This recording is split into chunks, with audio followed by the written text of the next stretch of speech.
Alright, chat. Let's just go right in now. We are ready. We are set up. I got water. I've got energy. I've got everything set up for stream. Let's just fucking go.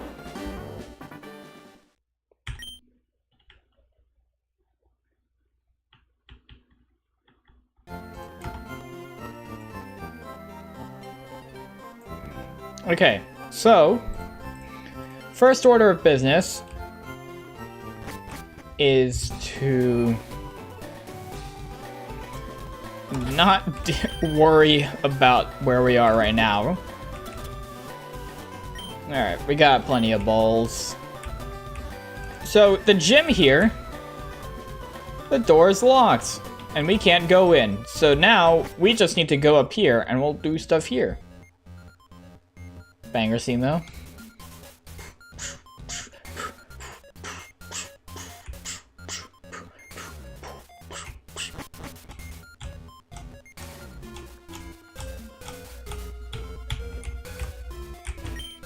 So, in the Pokemon Mansion,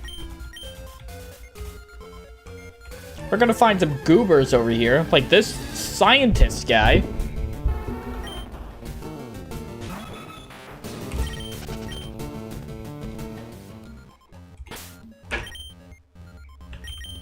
Alright, we can do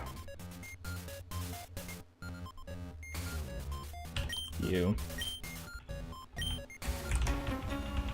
What's up, little nervy boy? Welcome back to Pokemon Leaf Green. Oh, this isn't a scientist guy. This is just a robber. This is just a straight up fucking criminal right here. And he's got a Charmander. Great. Late game, ladies and gentlemen, still has a Charmander.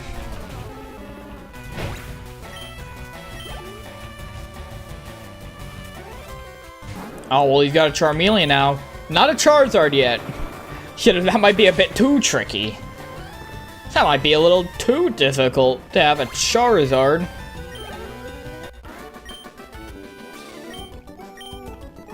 So here we need Grimer, Coughing, and Muck.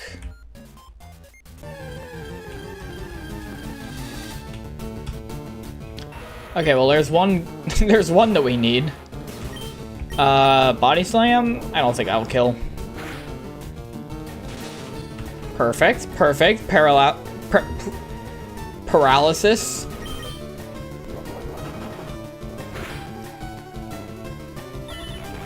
Disable? That's fine. We're just gonna throw balls now. Just gonna smack my balls in your face.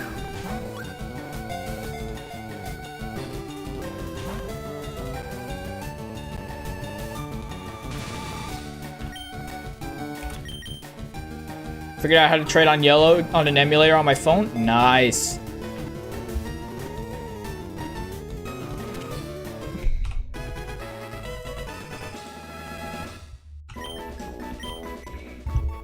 Hold on. My phone. There it is. Alright. Thickly covered with a filthy, vile sludge. It is so toxic, even its footprints can... What footprints? What footprints are we talking about here, game? Okay, but whatever. So I'll just mark off that we caught Muck. Don't say his name backwards. You will regret it. Bro doesn't even have feet. Exactly. Like, what footsteps are they talking about? Dude, another. This guy's 5%. Can we get the other 5% coughing?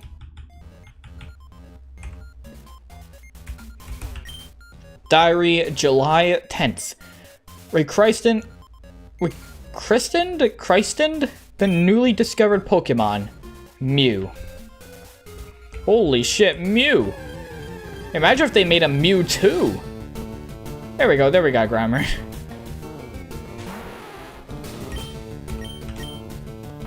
That will kill. My bad. No? We're just goated like that, I guess.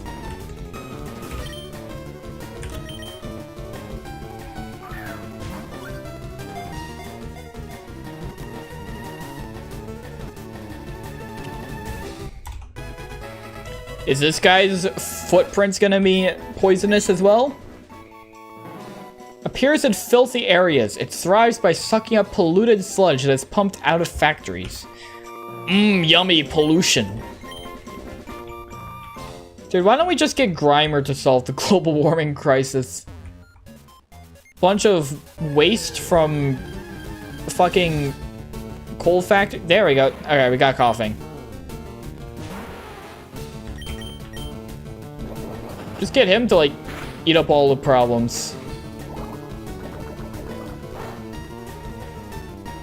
Do you think the Pokemon world has a global warming crisis? Like we do. We have a global warming crisis. But does the Pokemon world? Or are they so much of a utopia that they don't? Maybe they have a solution. Because it stores several kinds of toxic gases in its body, it is prone to exploding without warning. Dude, it's just a fucking nuke.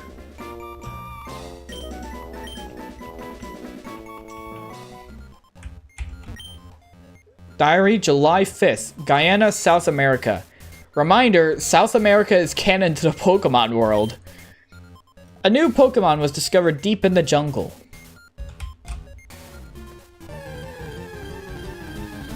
It's so weird with, like, the Kanto games and how, like, they just canonically have real-world locations.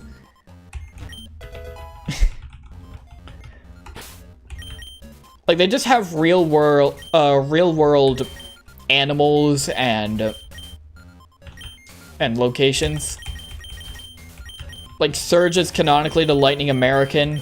Mew is canonically from South America. Raichu's Pokedex entry talks about how it could take down an Indian elephant. Though that one specifically was retconned to say... whatever the fuck that one elephant Pokemon is, Caparaja or something.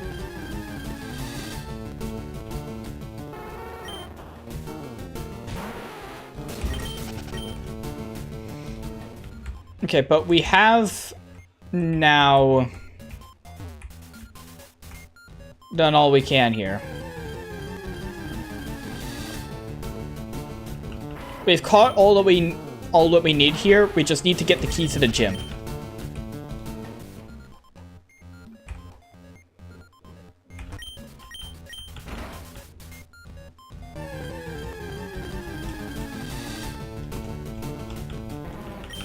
And the key will be right down in the basement.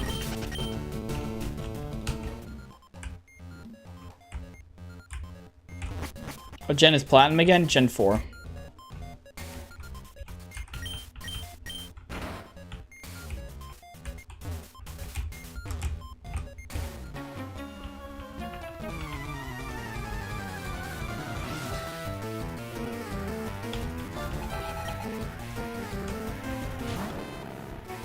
Magnemite.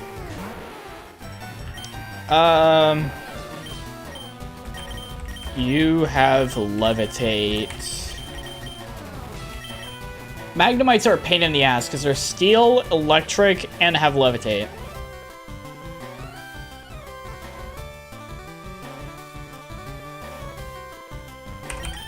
Like, it's insane to think that the water type is our best bet against the electric type.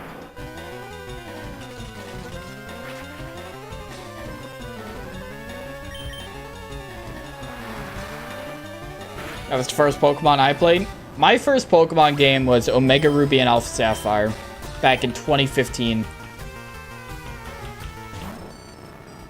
I started with the games that everyone says was the start of the decline of Pokemon, so...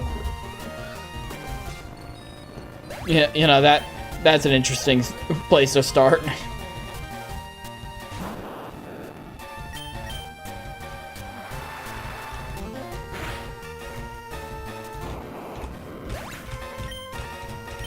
They're not that bad? Dude, I love Gen 6. I'm like the one and only Gen 6 stan in the world. Do I really care? I kind of want to find like all those diary entries and whatever. Because it's lore. I want the lore.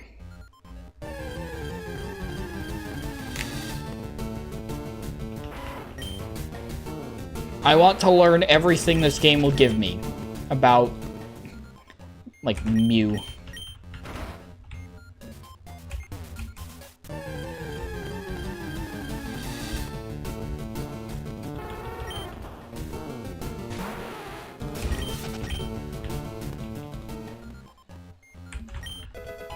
And all I got was iron. Dude, I swear the cleanse tag does not actually do anything. Oh, but cutscene counter rate to 1/3 of what it was before. Nuh-uh, it ain't doing anything.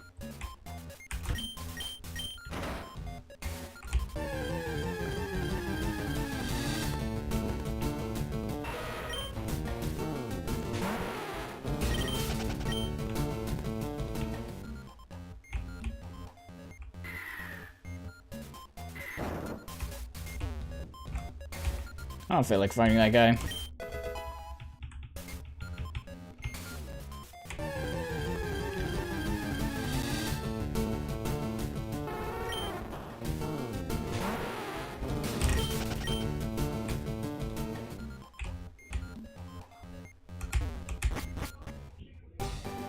What? Oh, that's stupid. I wasn't even going into the door and it's like, hey, this door's locked. Like, thank you, I know. My bind repels.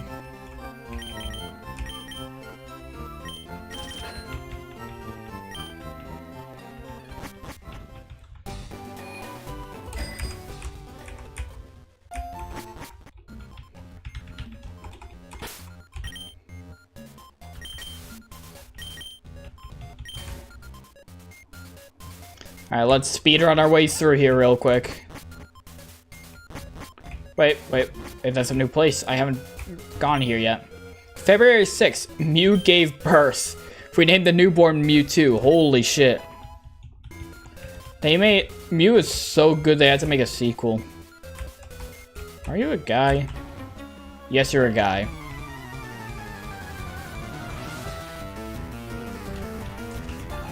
What is this guy even gonna steal? Like, there's nothing here. Oh man, I'm gonna burglarize this place and take the iron on the floor. Like, there's nothing here. You aren't getting anything.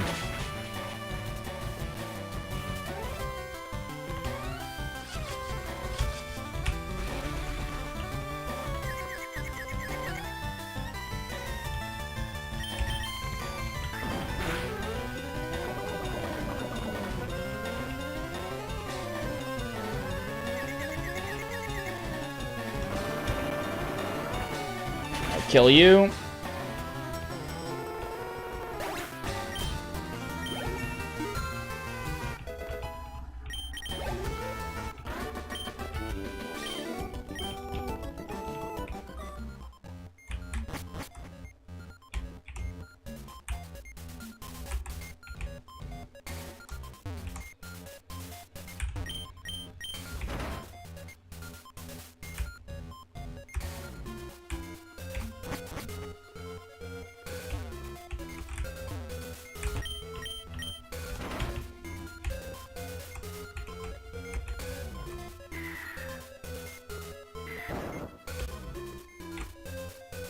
Okay, so now down here, we got the basement. which will have exactly what we need.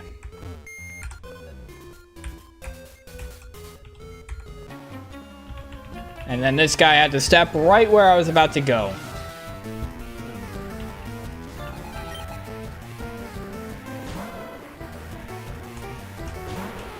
I feel like we could beat Giovanni today. Like, what we got between here and 8 badges? We've got clearing out here. We have Cinnabar Gym.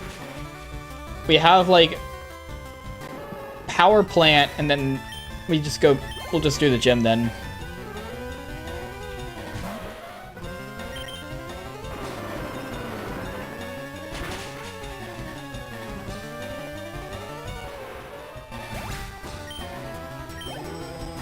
You have 1, 2, and 3 island. We're gonna save all of the Sevi Islands afterward. We'll just finish the main story, then we'll do all the Sevi Islands in one go. That's my plan. Alright, I was gonna read that book. Alright, I need to put up Repel again. I forgot.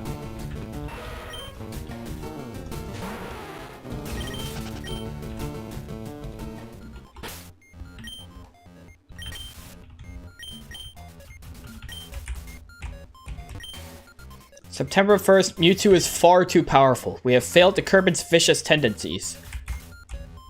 Fucking idiots. Maybe you should consider that. Maybe you should consider that making a powerful Pokemon will result in a Pokemon that is powerful. What? Dude, he was... That's bullshit. That's bullshit placement right there. He was nowhere on screen. Not even a hint of visibility on there. Not even a pixel of him was on screen.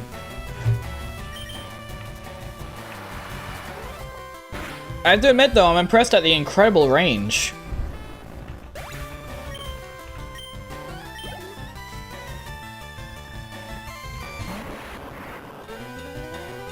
Bro, was invisible for a sec? Yeah, he was like non-existent. Then the camera was like, hey, yeah, there's a guy up here.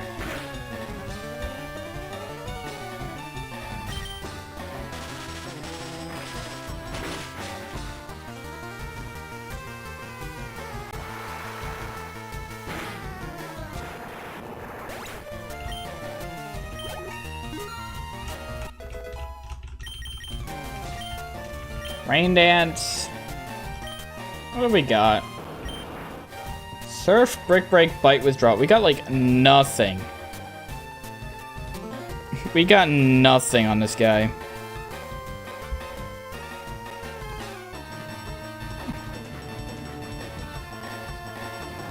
Yeah, we'll do Rain Dance.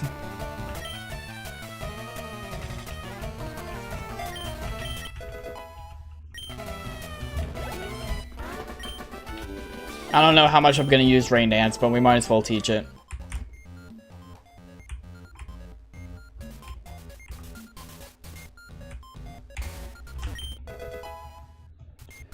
Blizzard?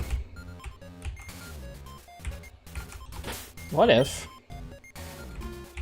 What if we taught that as well?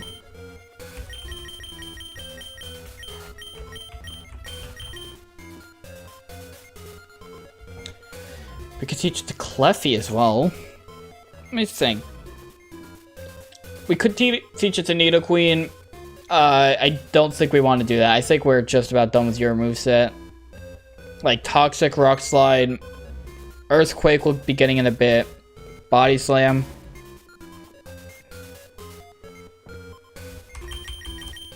Could do it for you or do it for you. I think we give it to Squirt as well. I think Ice Beam is locked behind Game Corner in this game, so give you a nice move, even if it's a bit low accuracy. What the hell? The music like actually kind of got good for a moment. What the fuck?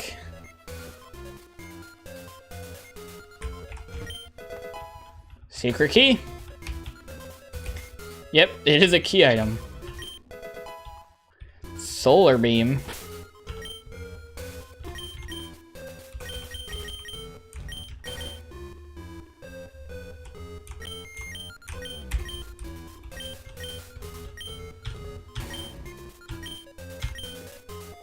Do we wanna?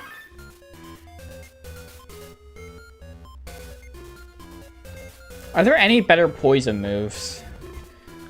Okay, I think Giga Drain would be a good one to keep.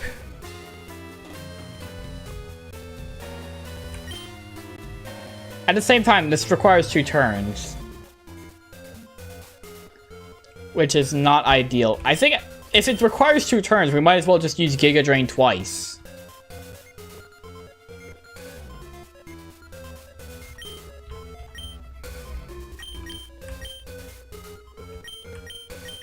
Teach double team to someone. We could teach it to everyone.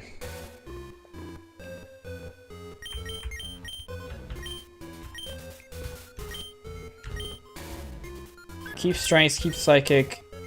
Get rid of Encore.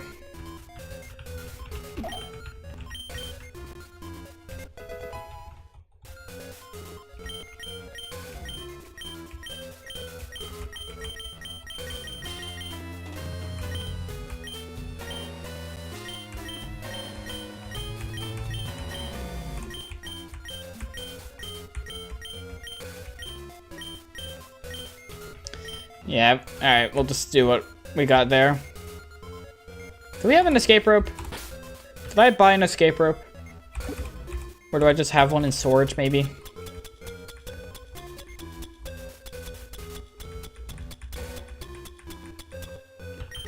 Okay, we got plenty of escape ropes. Cool.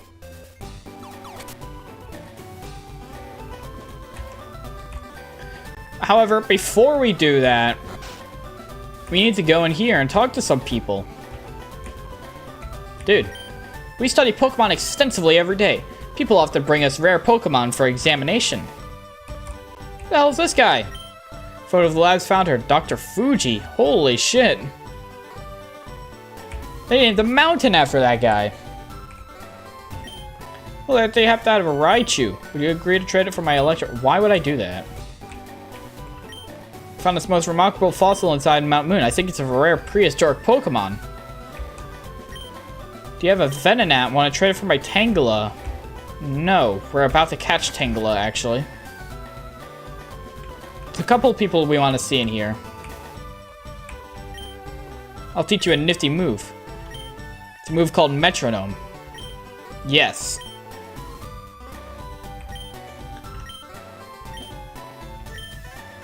This is gonna be a really fun one. It's gonna piss me off. It's probably gonna piss me off, but I love Metronome. It's such a fun move.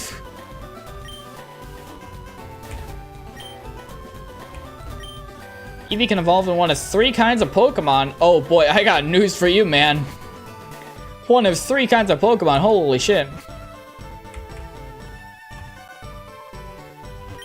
Hiya, I am important doctor. Yes, very much so indeed. Here I study rare fossil Pokemon. All the time I study. Have you a fossil for me? We got 2. Oh, that is Helix fossil, it is. It is a fossil of Ammonite, a Pokemon that is already extinct. My resurrection machine will make that Pokemon live again. So, you hurry and give me that. Take a little time, you go for a walk a little while. I feel like doing this, looking for the Pokemon Ponyta. I feel like doing this is gonna cause some massive problems for the ecosystem. Frost back to life. It was Ammonite, like I think. This dude had terrible grammar.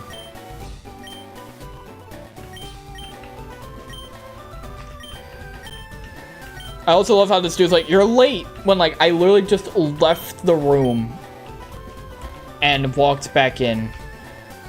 Like, look at this. Boom. Boom. And now he's gonna tell me I'm late. You late! Now I get Aerodactyl as well. Okay, Ammonite and Aerodactyl.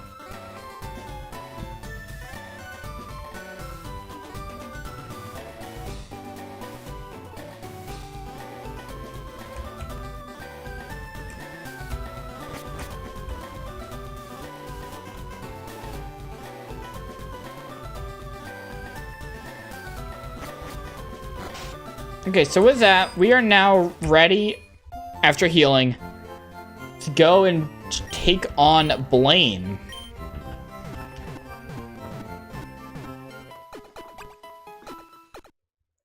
We'll do that, we'll do Power Plant, we'll do Giovanni, and we'll see how we go from there.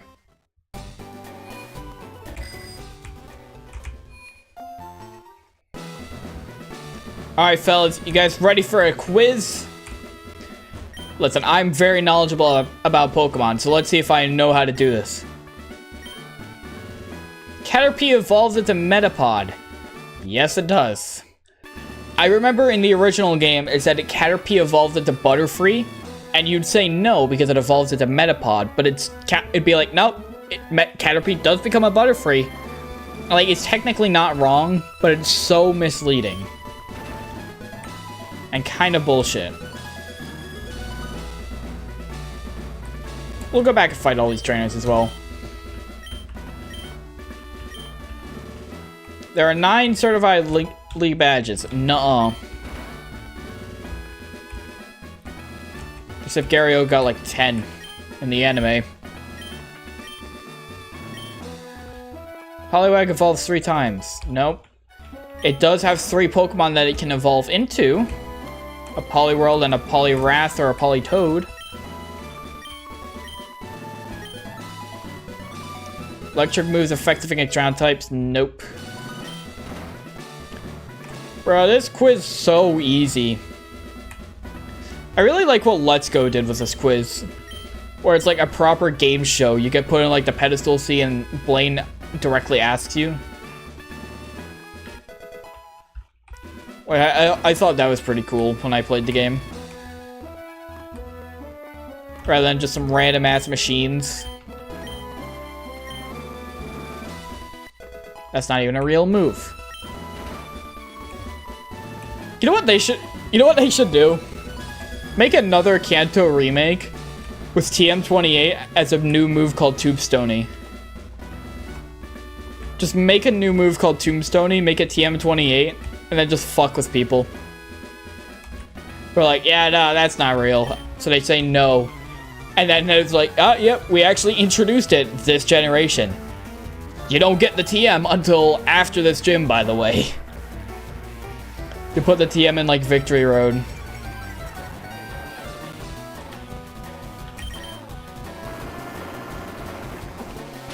That's the kind of shit I'd pull if I was a game dev. If I was making a Pokemon game, I'd just fuck with people. If I was making a game, I'd just fuck with people. It'd be so funny.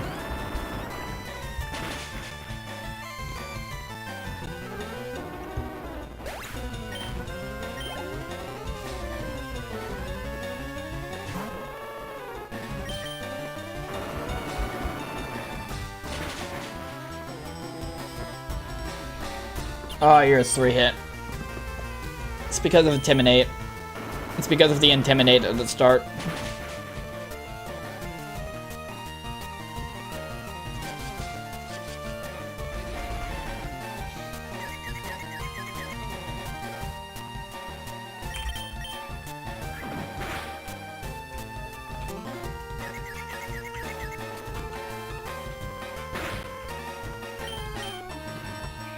If I did that to mess with people, I'll watch all the YouTube channel. Yeah, that's what I'm thinking. I want to make something that really messes with the player so I could watch all those like YouTuber reacts videos. Just see every content creator under the sun be like, what the fuck, man?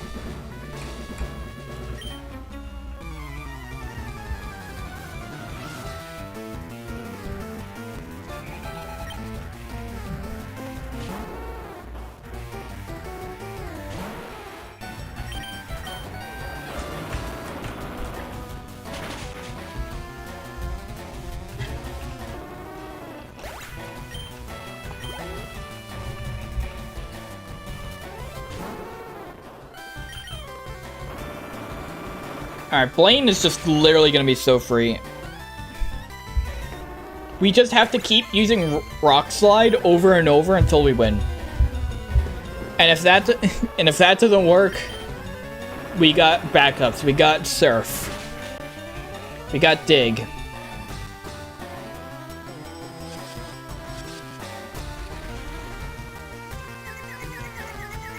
Remember in the anime, bro, I was in love with this lady with the Vulpix? Gen 1. Is it the lady who gave the... Didn't Brock take the Vulpix? It was a lady with the Vulpix that Brock fell in love with, then Brock took the Vulpix or something. Is that the one? Yep. Listen, man, sometimes Brock is right when it comes to what he's feeling. You know what? You guys want to play this game in the fun way? We could just use Rock Slide on every Pokemon and win. But where is the fun in that? Where is the fun in just using one move over and over? Let's use Metronome. Heat Wave. Great job. Okay, it's fine. We go again. We go again. Sacred... Dude, stop using fire moves. That's Ho-Oh's move. That's Ho-Oh's move.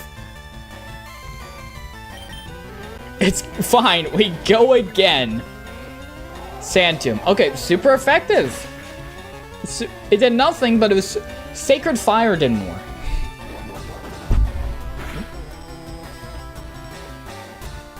It's probably gonna do more in, like, the recoil and Sand Tomb After Effect than we did initially. Alright, come on. Let's see. Poison Sting. Alright, alright. You know, we keep... It's gonna die right here because of the, Sand Tomb. It's gonna die right here. I'm retiring. Goodbye.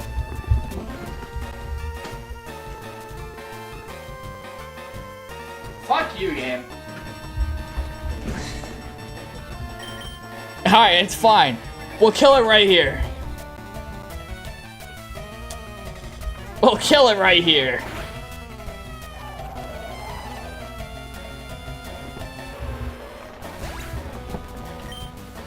Alright, good job, Cleffy. Good job. Alright.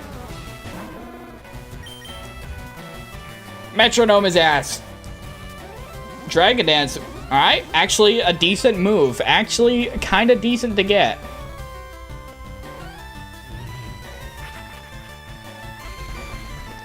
We will... I mean, our speed is lowered, but if we get any physical moves... Hate it when Gen 1 does have 1 HP bullshit. Well, that just happens in every game. That's not a Gen 1 thing. Grudge. Wants the opponent to bear a grudge. I don't know what that means. Chat, what does that mean?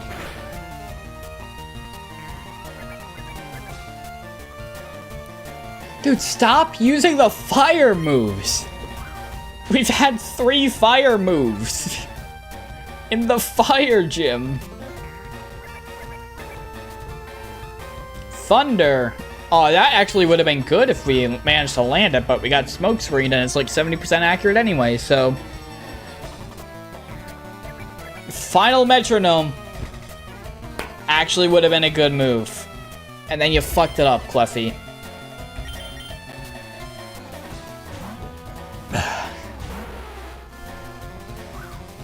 I love Metronome. Like, it could just completely fuck you over. But it's also just so fun to see what it does.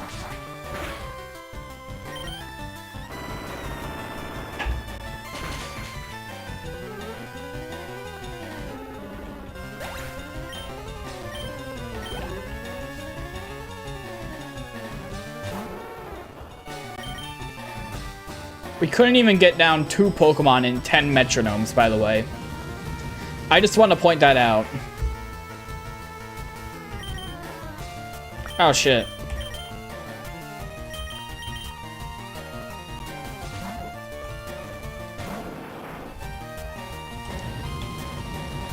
You know what? We'll lead off Blaine with that. We'll lead off on the Blaine fight with Metronome.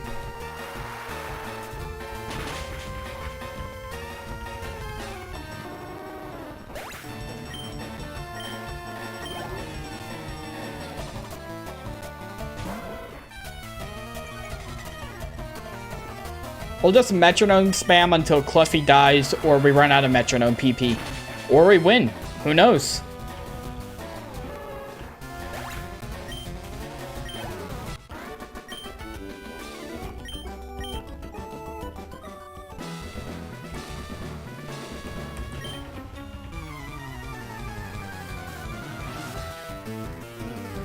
Cluffy's still out front.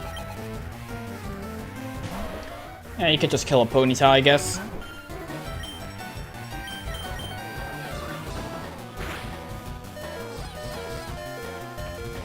Get cute charmed, idiot.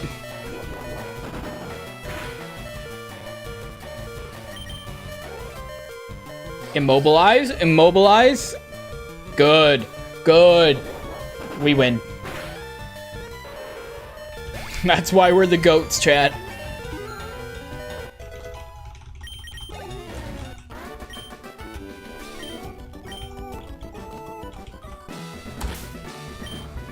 Alright, let's just switch you back out front. And we'll just use Dig the rest of the gym.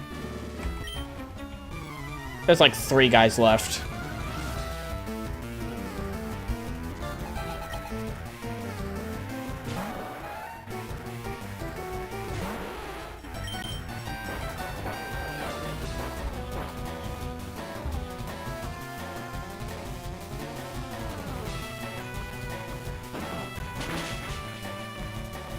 And then after these 3 trainers, we'll go back and heal. And then we'll just metronome. Because it's fun. Let's see, you know, I gotta make it more interesting, you know? Metronome makes every fight way more interesting. Way more fun. Of course, you hit 5 times. I swear, whenever the AI has a multi-hit move like that, they always hit 5 times. 4 or 5 times. I've never seen them hit any other amount. Never. Meanwhile, I'm lucky to get 4.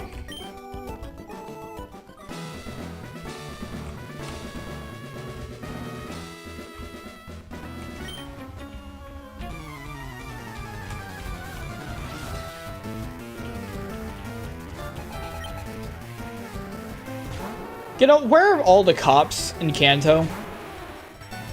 Actually, where are all the cops in any Pokemon game? Actually, no. Gen 8 had cops, but they were too busy Pokemon battling. Did Gen 9 have cops? There are a couple of generations that had cop trainer classes. Like, we have 1 cop in the entirety of Kanto.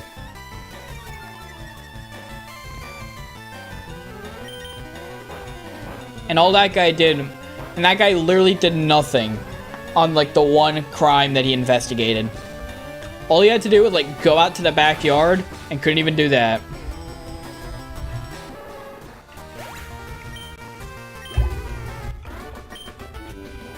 I mean, to be fair, like, why do you need cops when all you could do is, like, send a teenager out with a Pokemon?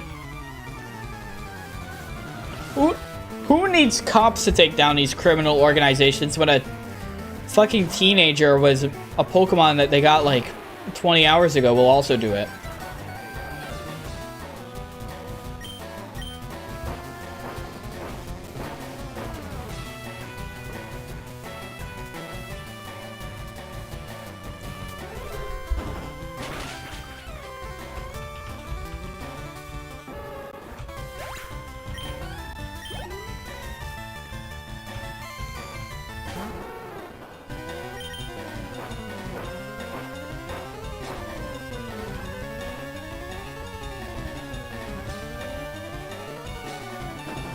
Alright, I think this guy has 1 more Pokemon, and then we'll go back and heal.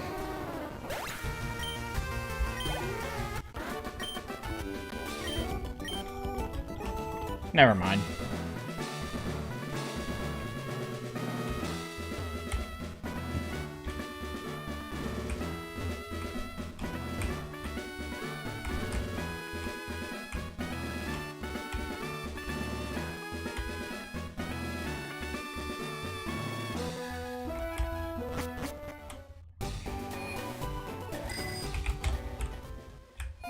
The literal 13-year-olds are better cop than professionals in the Pokemon universe. True.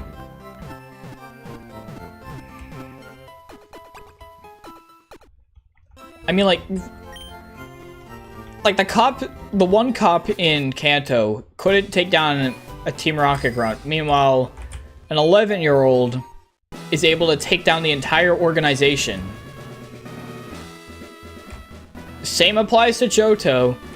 And every other generation after that, like, the villains just even get more extreme. Like, here it's just the Mafia. And then, like, Gen 3, it's, like, global eco-terrorists. Gen 6 is literal genocidal maniac. And you just casually take them down. And it's so funny. Wait, 82? When did I get 82 in the Dex? Alright. I'm not complaining. 2 extra Pokemon. Ha! I am Blaine, the red-hot leader of Cinnabar Gym. My fiery Pokemon are all rough and ready with intense heat. They incinerate all challengers. Ha! You better have a burn heal. I don't have any burn heals. What I do have is Metronome. And Metronome is way better than any burn heal. Okay, lower my attack. That's problem.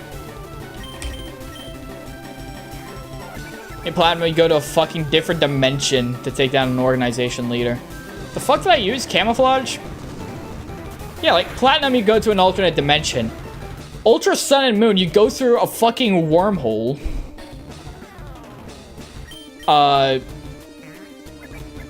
X and Y, you barely escaped getting, like, nuked by the skin of your teeth. By, like, a hair.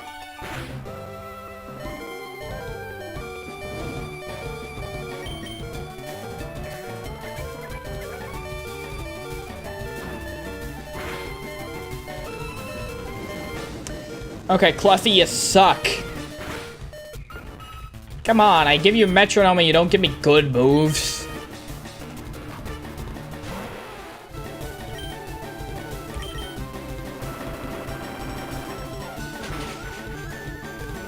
In Aura, we're talking about, like, crazy scenarios. In Omega Ruby Alpha Sapphire, you go to fucking space. You put on a spacesuit and fly into the atmosphere. Well, I guess to be fair, you can't expect a regular cop to be going into the atmosphere to destroy a meteor. I won't blame them for not doing that. Remember when a grunt detonated a whole fucking nuke in a lake? Like, what the fuck? Dude, there have been 2 times where evil organizations have been like, let's just blow up this place.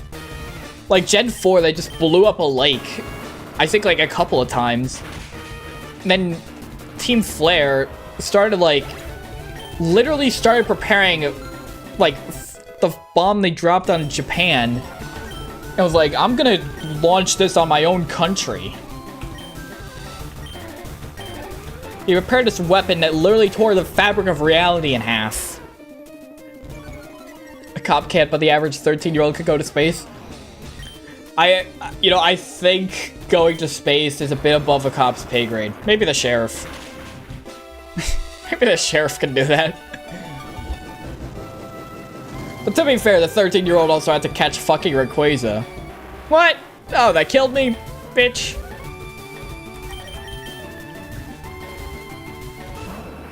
You know, ain't it funny how, like, every like, incredibly skilled person in the Pokemon world just happens to be a teenager? Everyone who completes the Pokedex and becomes champion and becomes contest masters and gets all those gold symbols at Battle Frontiers, they all just happen to be between the ages of 10 and 17. I have burned down to nothing. Not even ashes remain. You have earned the Volcano Badge. Ha! The Volcano Badge heightens the special stat of your Pokemon. Yeah, you can have this too. Yeah, take Team 38. Fire Blast is the ultimate fire technique. Don't waste it on a water Pokemon. I'm gonna waste it on a water Pokemon. Just to spite you.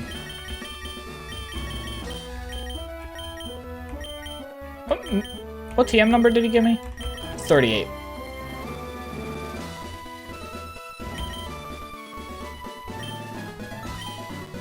What do I have you?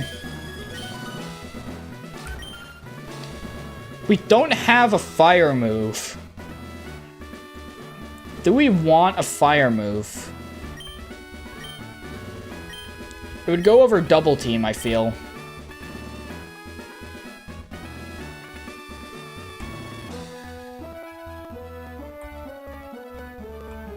I mean, what? Based on what we have left, I don't even think a fire move would really do much. I think, like, the one thing a fire move could maybe do... Oh, wait, never mind. We gotta do this first. Huh? Hey, if it isn't Lachlan. Look, it's me, Bill. Long time no see. Hope you're still using my PC system. Yep, I am. Well, listen, since we met up here, how about spending time with me? There's this little island on the far south called One Island. Great name. A friend invited me, so I'm on my way out there. How about it? Do you feel like coming with me? Nah. What, are you too busy? Well, alright. The boat hasn't arrived yet anyway. I'll be waiting at the Pokemon Center over there. Alright, so... he's gonna take us on a side quest, which we will deal with in the post-game. We'll do that side quest later, because you can only do half of the Sevi Islands now, and the other half is post-game only. So I just decided I'll put them all together in one segment in post-game. Remember when Barry thought he was the shit, and then 15 minutes later you find him beat up on the floor fucking crying? Dude. Him and Hop, like, from Gen 8, they're always like, oh man, I'm so good, I'm gonna be so great, I'm gonna be such a great trainer. But then they immediately fail at everything. Alright, wait, where's the... Okay, they just moved the grass a bit south, so I was like, wait, did they move it? Is it gone?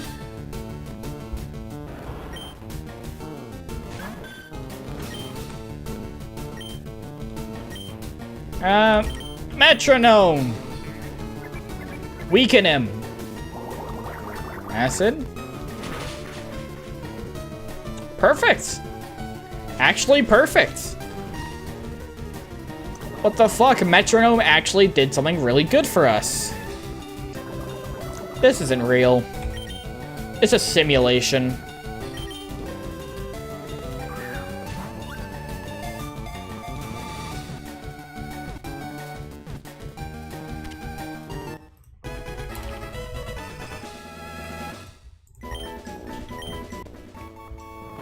The whole body is swathed with wide vines that are similar to seaweed. The vines sway as it walks. Yeah, that makes sense. Of course that shit would fucking sway as he walks. Look at it.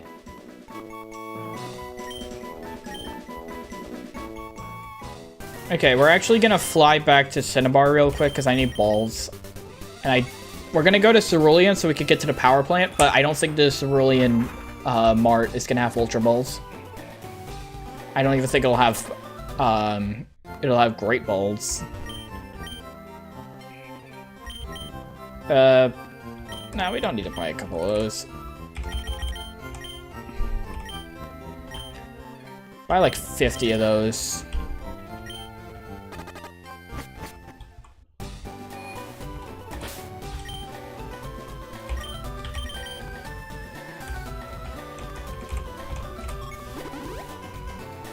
Okay, over here we're just gonna go all the way over to the power plant, in which we could catch a couple of Pokemon, including another legendary, and then we'll take on the Viridian Gym.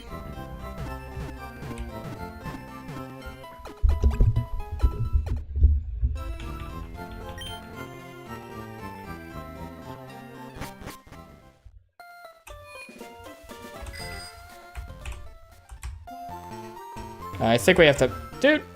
That kid just ran in my way! Yeah, this guy! People here are robbed.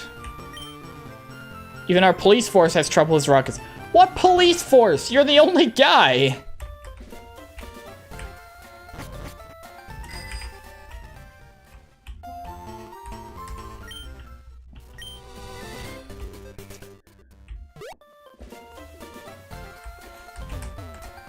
Why does every rival just think they're the shit at the beginning of every single game? Does every rival? I mean, like, Blue does, Silver does, Gen 3 does. They don't. They don't in Gen 3. Gen 4, yes. Gen 5? I don't know. Hugh probably. Don't think Sharon and Bianca think that kind of way. It's a lot like the early Gen rivals. of the first 4 generations, 3 of them all think they're like the shit. And then they get a reality check. Where's my guy? You're not the guy. You're what I used before.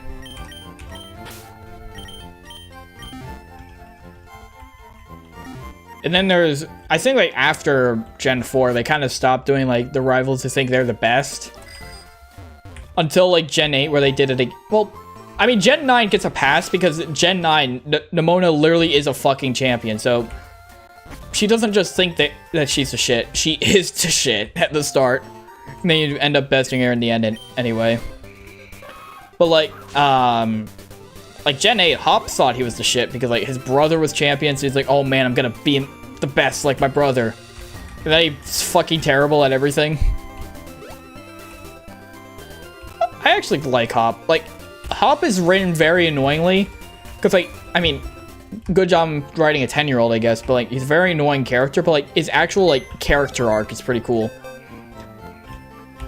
Like, one who's like, oh man, I gotta live up to the hype of my brother. Live up in his shadow. I've been living in his shadow. He's like the unbeatable champion, and now I'm gonna become better than him. And then he just fails, and he's like, you know, maybe I should do something else. Maybe I should find something else that I'm good at. Be my own person, you know? And I like that. I like that. But again, the problem is that like he's just really annoying.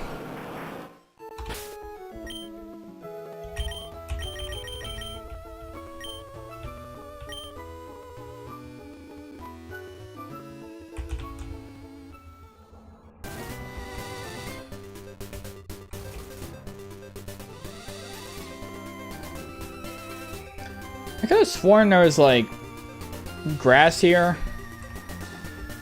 Hold on. Give me a moment.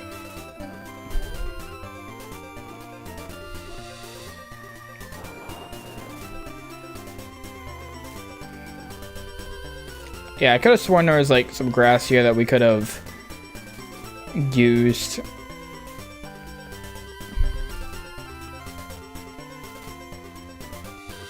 I don't remember if they ever made the main character talk in a Pokemon game. They don't.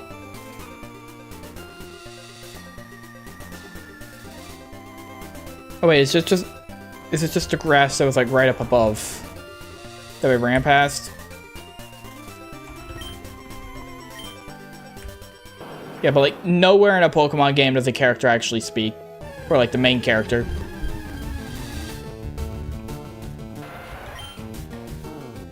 Now, granted, the only protagonist we actually see after their, like, debut game is, yeah,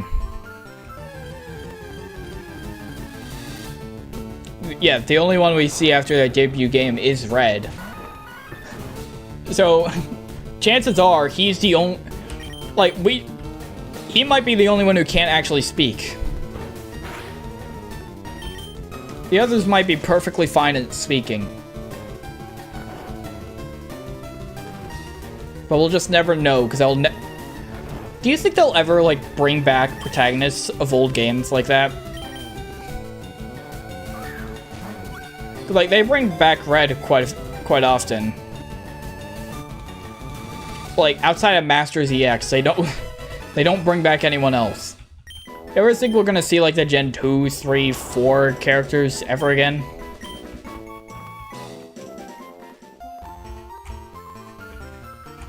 Because like honestly, I don't think so. I think we'll see other NPCs from those games. I mean, we do. We'll see more of them. We'll never see the protagonists again. Unless they decide, you know what, let's make a Pokemon Black and White 3. I mean, the Black and White 1 protagonists were supposed to show up in the Pokemon World Tournament in Black and White 2, but then they just didn't implement that. Imagine if they brought back, like, all the first 4 champions back into a new Elite Four. What, like, Blue, Lance, Steven, and Cynthia? But you'd also need a champion. Who would a champion be in that? Like, I feel like if they were to choose one current champion to come back as, like, a new champion of a new Elite Four, it'd be Cynthia. It'd be Cynthia or Blue. It'd be one of those two that they bring back. Just like based on popularity.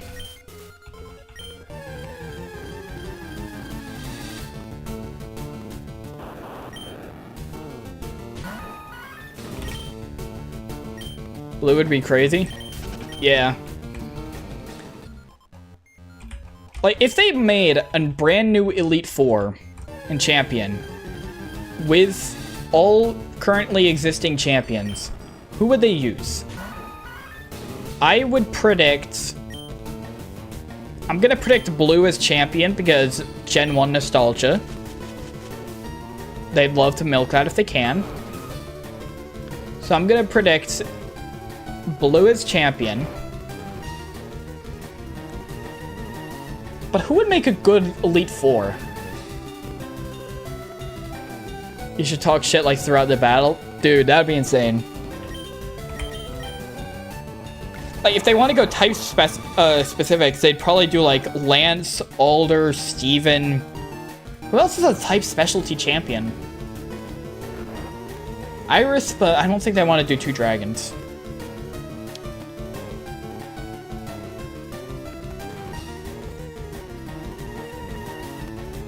Yeah, I think it's just them. They've got like three type specialties as champions that they could use.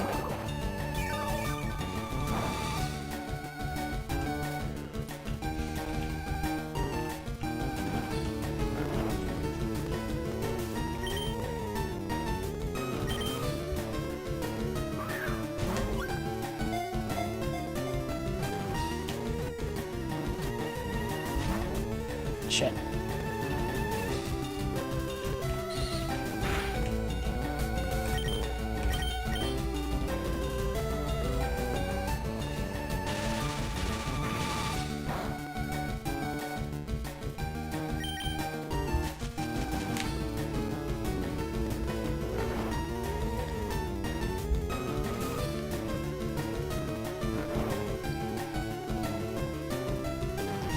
I mean, what should I do as, like, other rivals?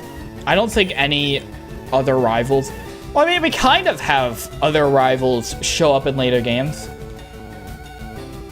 I say that, but literally the only example I can think of is Wally being in the battle tree in Sun and Moon. But, like, does that really count? Like, he's the only other rival that shows up in a future game.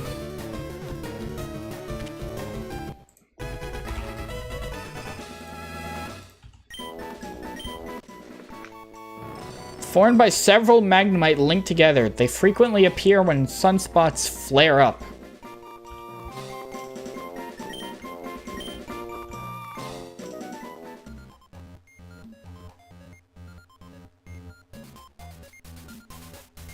Barry's energetic ass just bumping into you suddenly would be so cool. Dude, they should make, like... Alright, imagine, like, a mainline game with, like, bringing all the characters together, like Masters EX. Imagine Masters EX, but, like, it was a proper, like, mainline Pokemon game, and not a mobile, like, and not a mobile gacha game.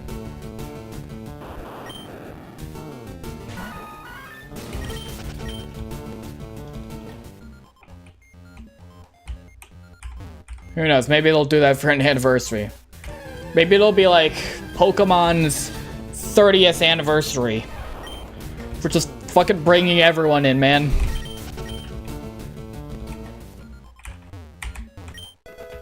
The fucking multiverses.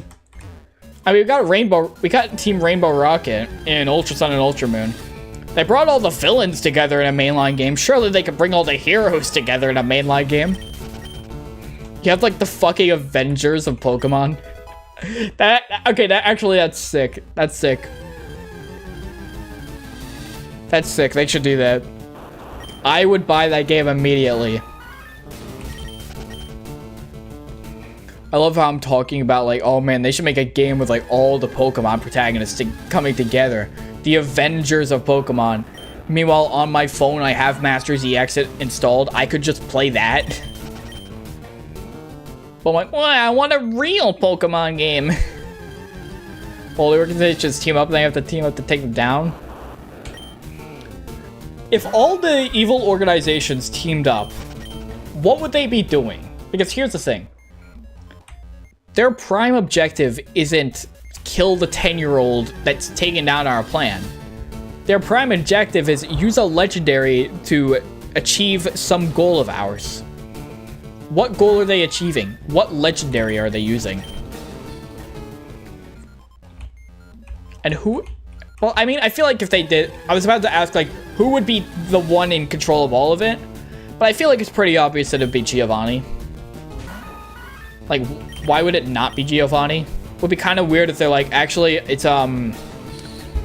fucking Lusamine. Capture the crater Pokemon? Capture Arceus? Dude, imagine Legends Arceus 2 is just like that. They make Legends Arceus 2 and it's like, all the bad guys are coming together to catch God himself.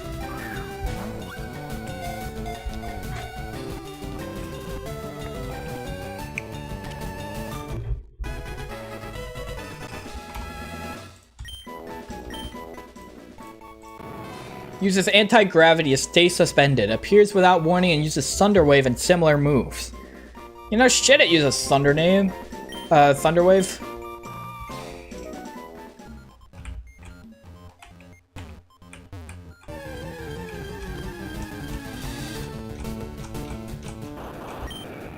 Use him to do their bidding, like into creating evil.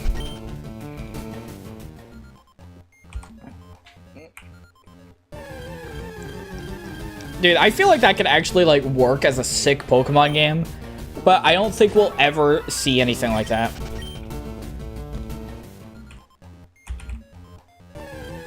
It's like, I definitely feel like Pokemon would want their mainline games to just be building off of each other. Like new characters and all that, rather than just be like, let's prank everyone together. We're not getting the Spider-Man No Way Home of... We're not getting the No Way Home of Pokemon, unfortunately.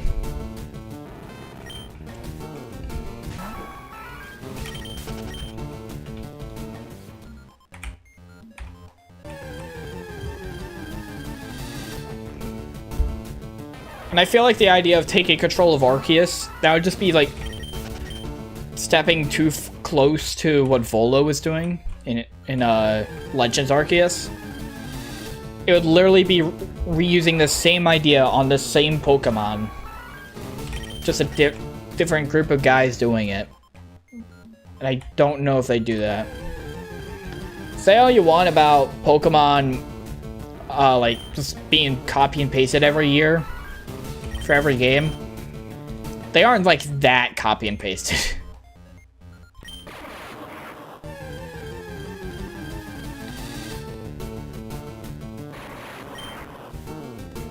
If they did some GTA type shit where you could switch between different trainers. Well, the question there would be, you able to switch between the different trainers? Like, assuming this is like a standard mainline Pokemon game, you could switch between which protagonist you're playing as, but what's the benefit in that? Outside of just purely which one you look like. What else does that accomplish? Do they have... Is it like a fixed set of teams? Because if so, that doesn't feel very Pokemon. Different regions? If you do like 9 regions, you're gonna face a problem of too big.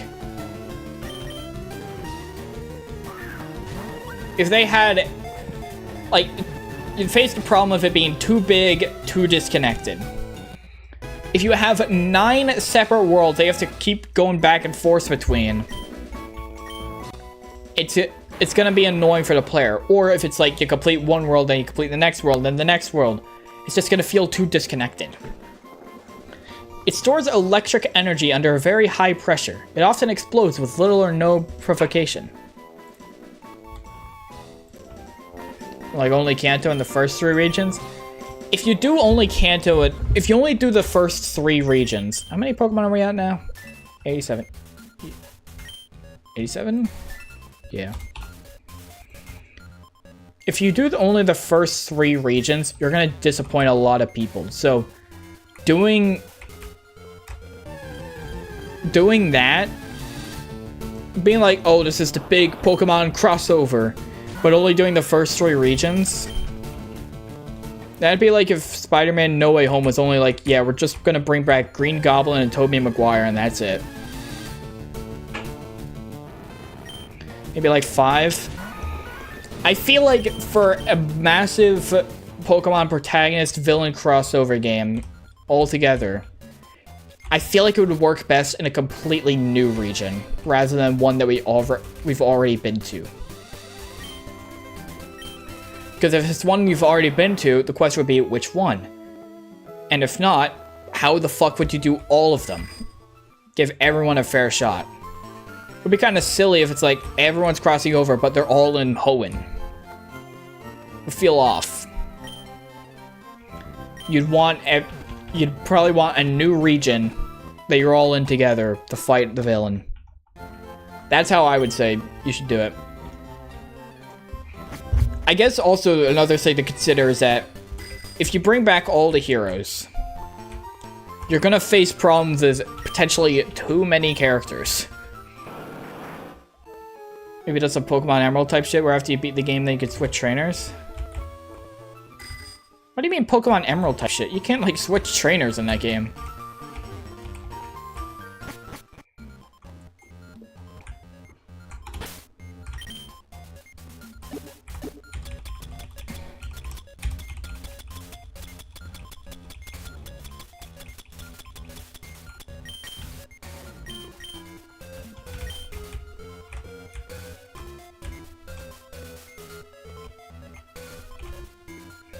To beat the game, then you could go to other regions. Again, if you have it so that you could go to other regions, either you disappoint a lot of people or you include every region, which will mean that those regions will be underbaked, which will disappoint a lot of people. I don't think you can reasonably expect them to be making all 9 regions together in one game. Maybe you could, okay. I'm saying that, but maybe instead of, maybe I'm overthinking. Because I'm thinking when you say bring together 9 regions in one game, my brain's immediately thinking the entire region. Like all of Kanto, all of Johto, Hoenn, Sinnoh, Unova, Kalos, all that. But what if it's only like a little portion of it? Like, you could go to Kanto, but it's only Pallet Town up to Cerulean City or something. And then Kalos is just like Lumio City and a couple of areas surrounding it. And Hoenn maybe would be like Mauville and a couple places surrounding that. Like, something like that, maybe. That's the only way you could feasibly make it work. But then people will be like clamoring like, oh, I want to see all of Hoenn. I want to see all of Unova. Alright, so just down here, we have another legendary bird, Zapdos.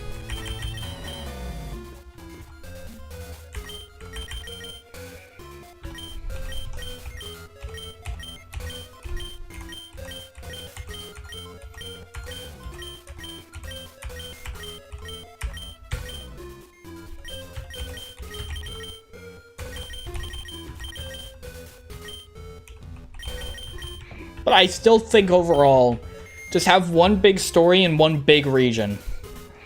I think the more concerning thing than, like, location would be how many characters you have. Let's just go right into the battle first.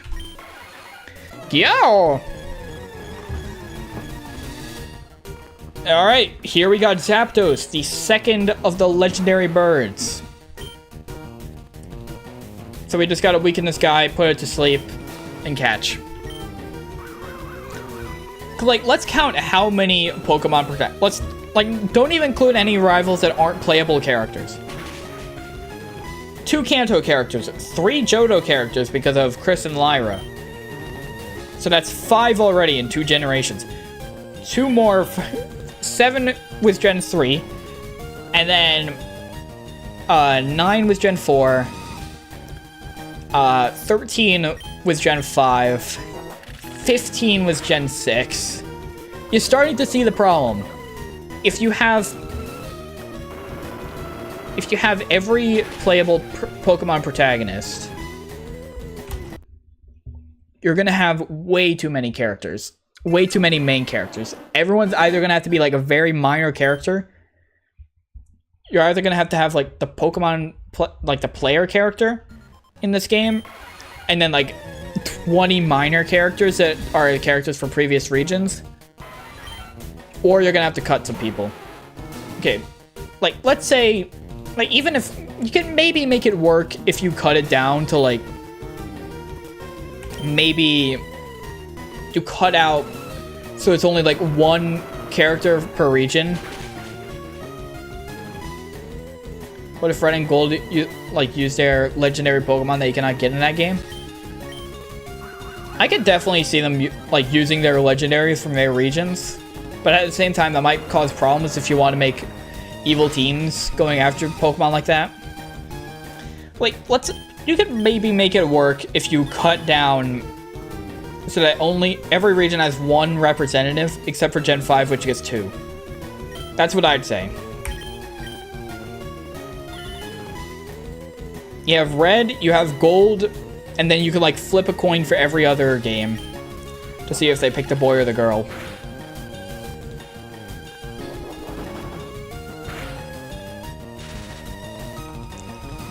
Well, you're paralyzed, so it can't really put you to sleep, so I guess I'm just gonna catch you right now.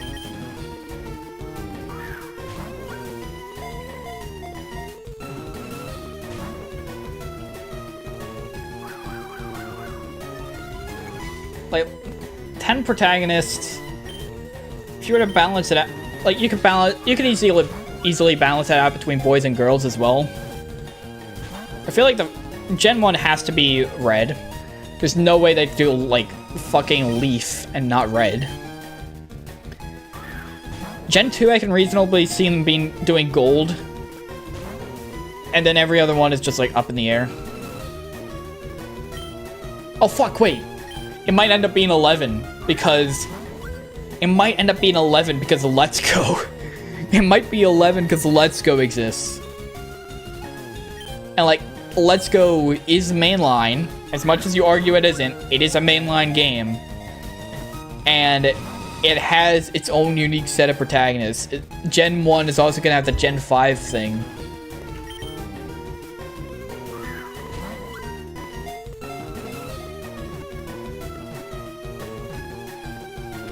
Oh, wow, that was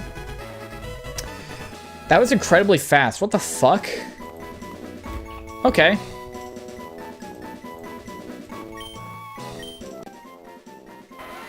Legendary bird Pokemon that is said to appear from clouds while dropping enormous lightning bolts. Okay, we just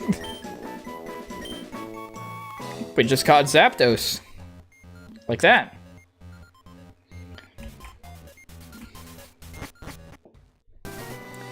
Some dialogue, like all the professors and they're like, you made the ultimate Pokedex for you? Dude, they made the national dex again. Holy shit, they reinvented the national dex.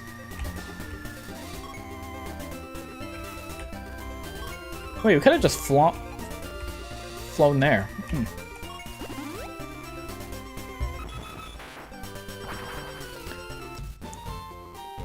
Alright, I'm wondering, like, let's say you bring 1 protagonist from every generation.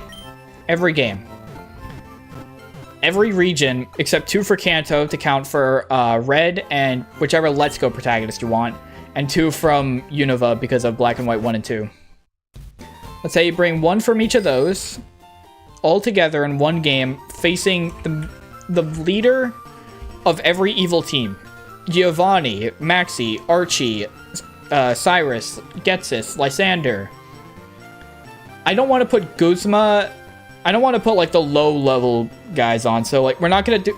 Let's say Guzma, whatever the other guy's name was, Pierre and the Team Star guys. Let's just say they're not included, but like instead you had like, oh, well, you can't do the AI professor from Gen 9. I don't know, Gen 9 just has no one, I guess. AI professor comes back or something, and then you also have like Lusamine and fuck, what was the name? Rose.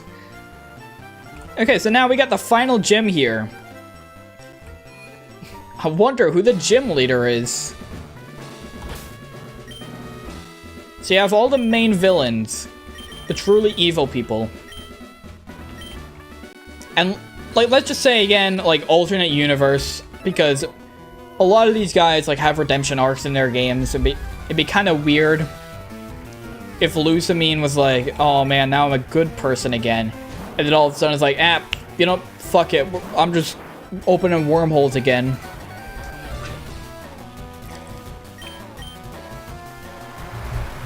So let's assume it's like a Rainbow Rocket situation where they're pulled in from alternate universes where they're still evil and they win. Alright? They all come together. We bring in the protagonists from each game. And they come in as well.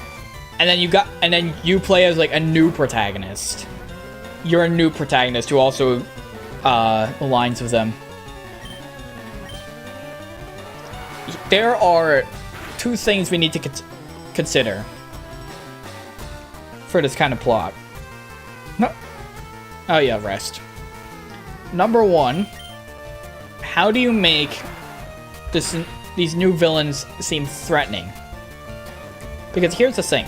If you're siding with everyone, if you have all the villains against all the good guys again, all the good guys have beaten all the bad guys individually. So it's gonna seem like less of a threat. I don't care if you got Giovanni, Maxi, Archie, Cyrus, Getsus, all of them together. If you also have the protagonists from each of those games, it's not gonna feel like a threat. You need to either give them massive buffs, the protagonist massive debuffs, or introduce some new villains that will also be teaming along. They'll get Arceus.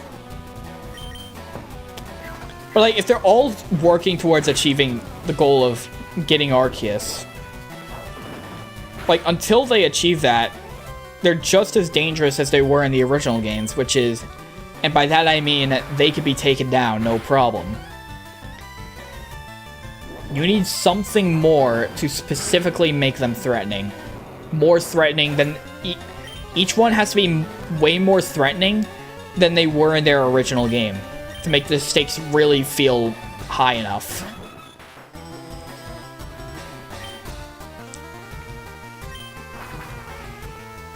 What if they started the game with already getting Arceus? Before the game starts, they had teamed up, they achieved their goal, there was no one standing in their way.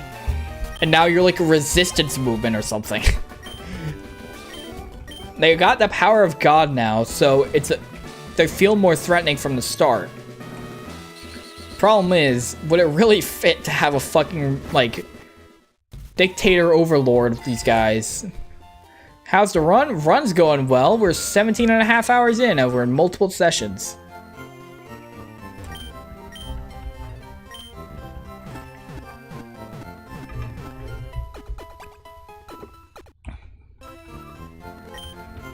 You know, for being the ground type gym, we haven't actually fought a ground type yet. Why is this guy here? They just made this annoying. Because they then put it like one tile away from a fucking ledge.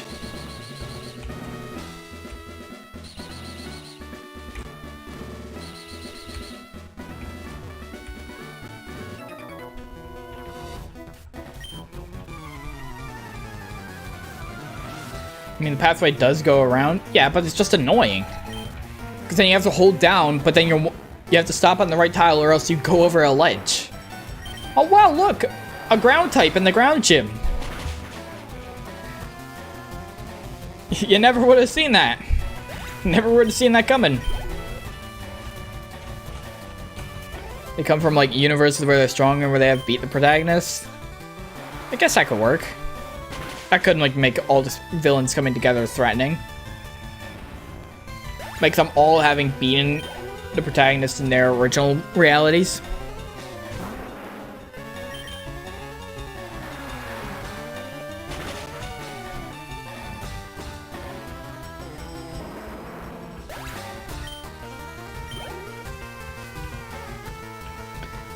It's like Rainbow Rocket. Oh, well, yeah, it kind of is Rainbow Rocket. Yeah.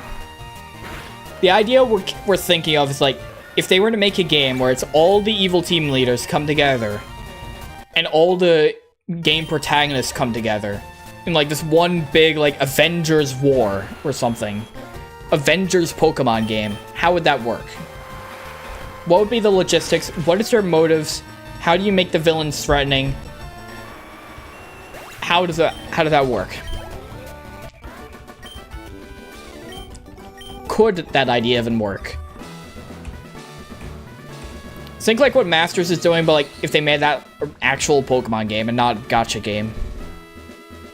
If they made a real game like Masters, what would it be like?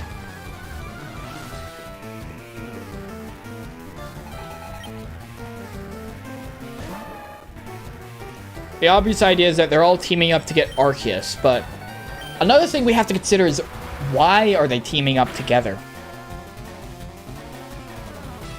And then you could also play around with the fact that they're all villains. They all want controls, so like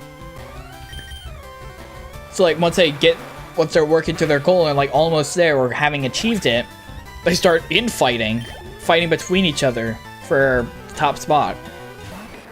Like if I remember correctly in Rainbow Rocket, what was it? Getsus had like that kind of power ambitions as well.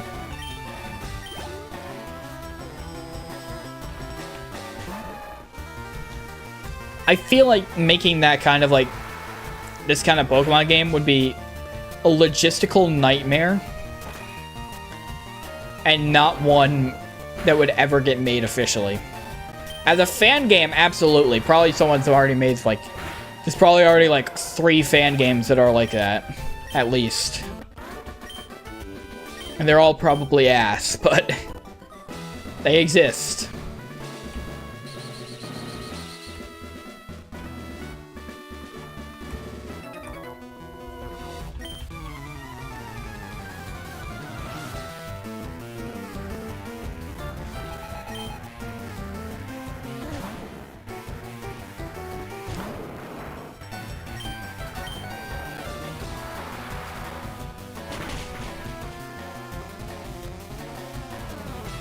One of them, like Giovanni, is like the main villain. Yeah, like I feel like if they had like this evil team, if they did the whole like Rainbow Rocket idea of like evil team leaders come together to form one evil team, it would definitely be Giovanni on top again, just because he's like the Gen 1 guy.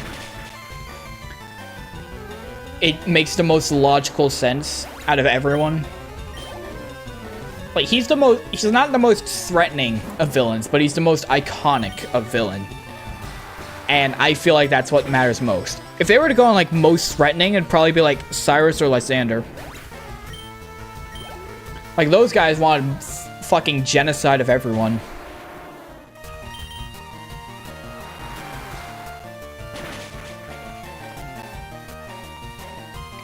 Like Giovanni would be the leader, everyone else would be the admins or something. I feel like we'd just be like retracing on what Rainbow Rocket did in the post-game of Ultra Sun, Ultra Moon, though. All you're doing is adding in a bunch more protagonists to overthrow them.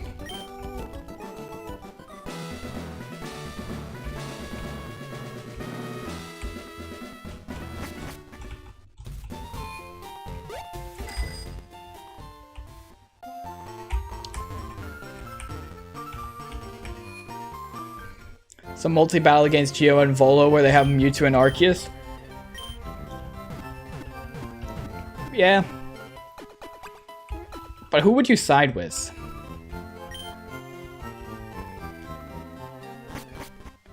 Because, like, keep in mind, let's assume the player character would be a completely original character. And then you've got like 12 other protagonists that you're teaming up with.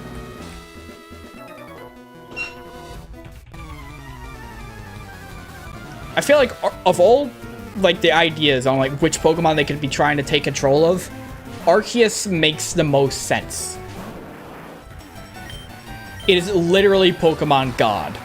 I don't think it would make sense if they're all like, you know, let's try and take control of fucking Ogerpon. That doesn't make sense. Or Terapagos or some shit like that. No Pokemon makes as much sense as Arceus.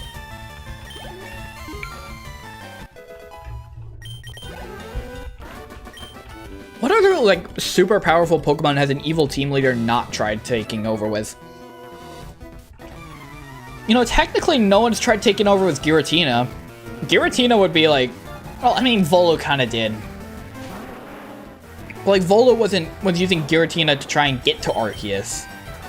Not specifically using Giratina for the motive. Just using Giratina as a tool to get to the motive, which is Arceus. They could try taking control of Giratina if you want to spice it up a little bit. Literally the Pokemon Devil or something. Evil incarnate in the Pokemon world.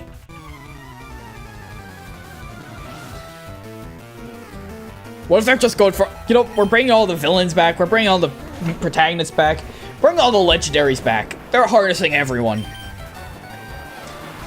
They're bringing back like Mewtwo and Ho-Oh and Lugia and Groudon and Kyogre and Dialga and Palkia and all these guys. All together. If you control all the legendaries, you might as fucking well. You're bringing back all these guys in like all these other ways. Yeah, might as well bring back legendaries as well. My headphones died.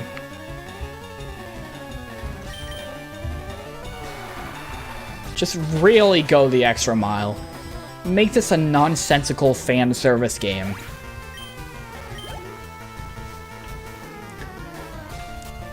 We want the Avengers Endgame of Pokemon. 30th anniversary. And maybe not 30th anniversary. 40th anniversary. 40th anniversary. You know what? You know, one is used to Ho-Oh or Lugia. Gen 2 Archer kind of didn't do much. I mean, okay, you know, scrap Ho-Oh and Lugia. They don't really have much power. Like, Mewtwo is, like, genetically created to be the strongest Pokemon ever. And then, like, every other Pokemon they've ever tried taking control of was, like, literal god. So, scrap Ho-Oh and Lugia. No one cares about them. For being box art legendaries, they're pretty fucking weak. They're like nobodies.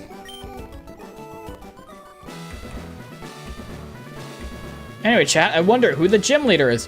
Whoa! It's Giovanni!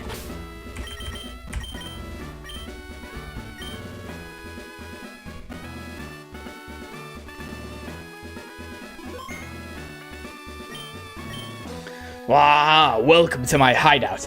It shall be so until I can restore Team Rocket to its former glory. But you have found me again. So be it. This time, I'm not holding back. Oh, you were holding back before? Once more, you shall face Giovanni, the greatest trainer. Such a great trainer that he's only a gym leader. Look at this buffoon.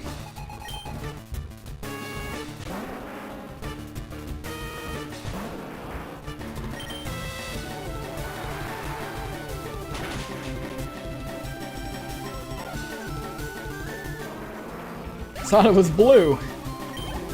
How well, you want to see Blue be strong, trainer? Just you wait.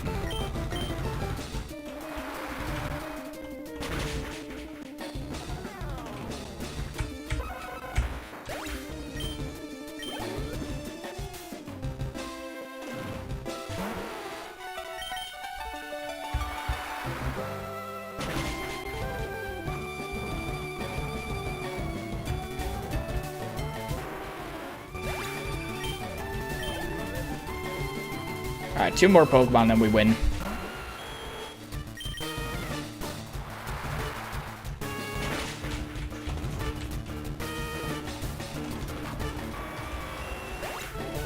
What else does he have? I can't remember what else he has. Flow 48, wow. We're way higher level than anyone else on our team. A Rhyhorn? Really, dude? Fucking weak. Yeah, we just win. That was a truly intense fight.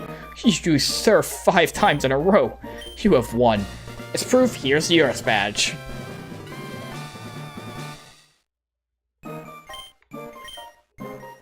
We just got all the badges now.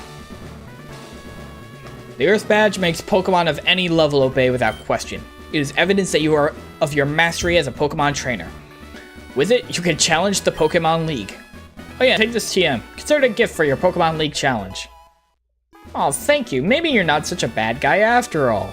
Earthquake, powerful attack that causes a massive tremor. I made it when I ran the gym here far too long ago. What? What do you mean when you ran the gym here not too... like that long ago? Having lost faith in this fashion, I can't face my followers. I have betrayed their trust. As of today, Team Rocket is finished forever. Oh, really? As for myself, I shall dedicate my life to training again. Let's meet again someday. Farewell. Okay, he's just fucking gone, man. He just disappeared. I don't know why Blue didn't just, like, take back the champion position after Red left.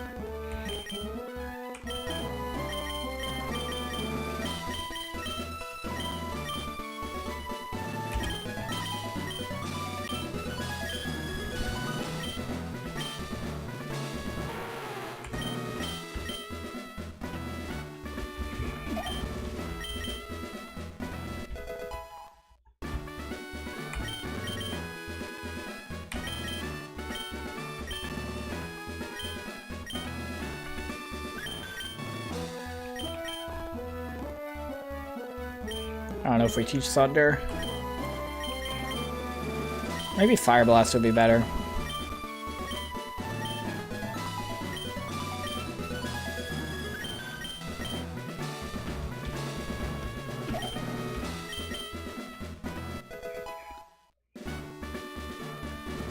For real though, like with his personality, you'd expect it.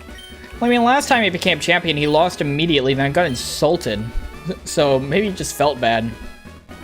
I'm like, you know, he just like went home sobbing. I was like, you know, I don't even want it anymore. I don't want it anymore.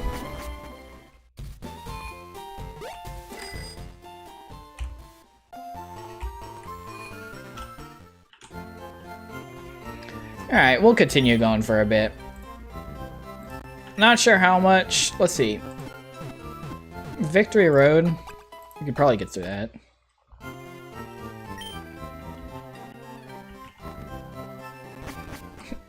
Maybe he tried and lands the Flying Master beat him. Maybe. Who knows? Oh, you know what we should do? Speaking of Blue, you guys will not believe what's coming up right here.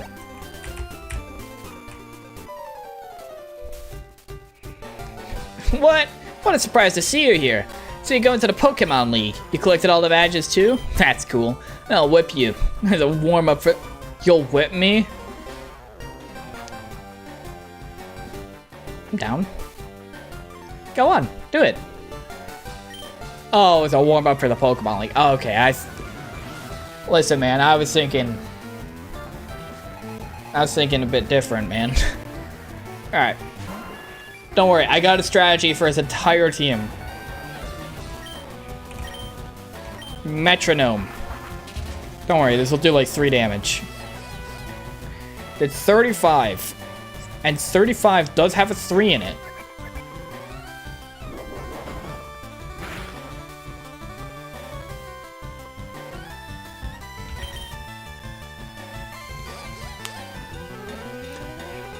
Immobilized by love, it's all part of my strategy. So what you will, but to his credit, he does do better than you in all the gyms. Yeah, he always gets to them first. Look, we raised our stats. It's perfectly fine. We just need that stat buff. It's very essential that we get that. Double team. Look. We're just making our evasiveness good so we can keep avoiding all of his attacks. as we attack him. And just kill him. Cleffy, I swear to God.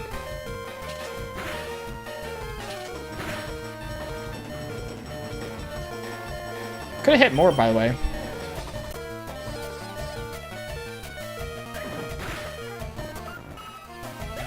Couldn't even do half health.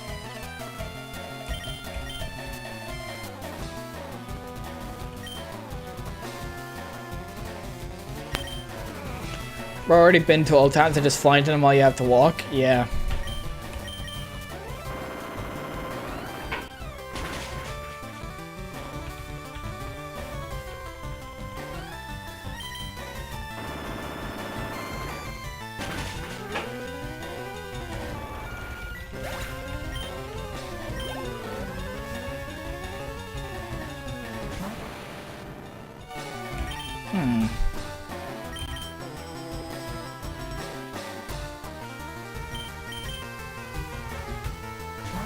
There's a bit of a level gap. I don't really have any good counter to Alakazam.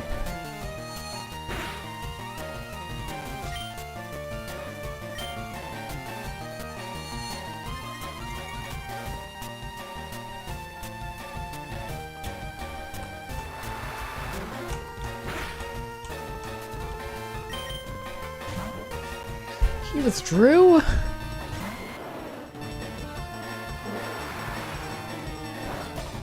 Chat.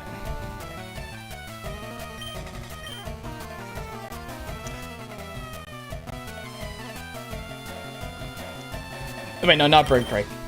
Do we? Do we Blizzard? We could risk the entire fight.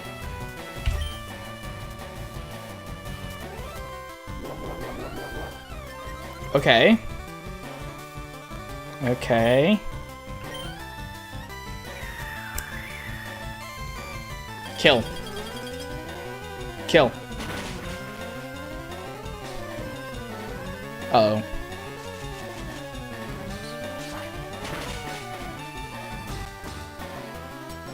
Chat, we may be in trouble.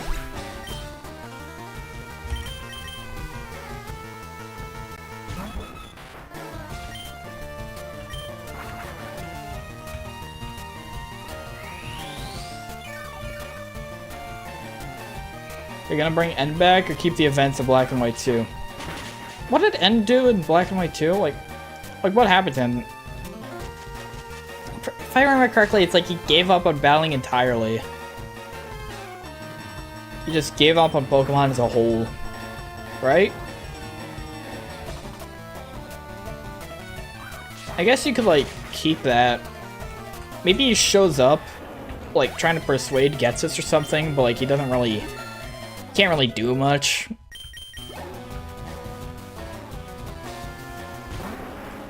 Looks like, I don't know, man.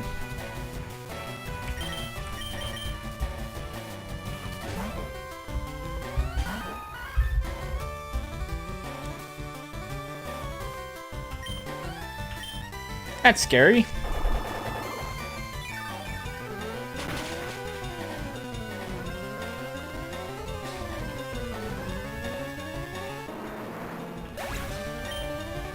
Save the Kirama link to power Kirama. Yeah, I do remember that.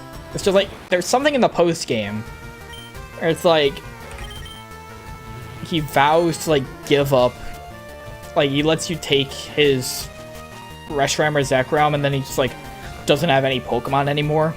He's like, yeah, I'm done. I'm just trying to remember what exactly that was like. Yeah, I did like give up the legendary.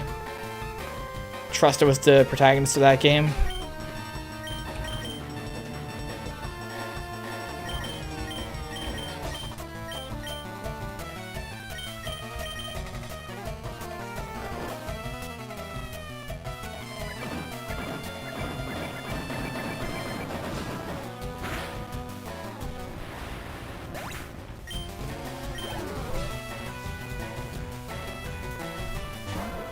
Still only a Growlithe.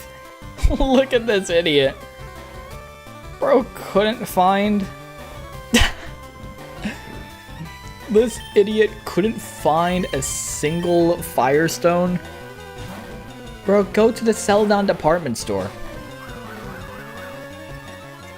Is there a lore reason he didn't do this? Is he stupid?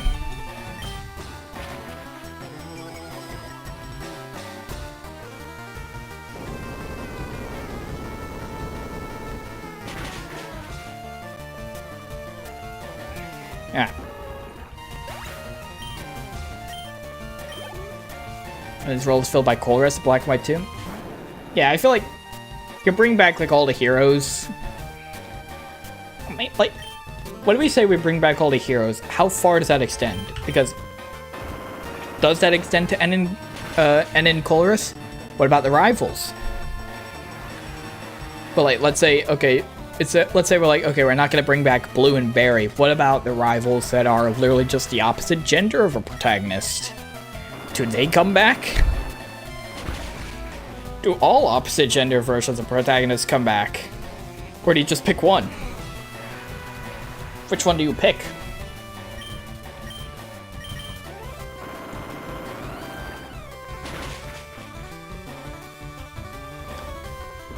I feel like there's a lot of like logistical nightmares to consider with this idea.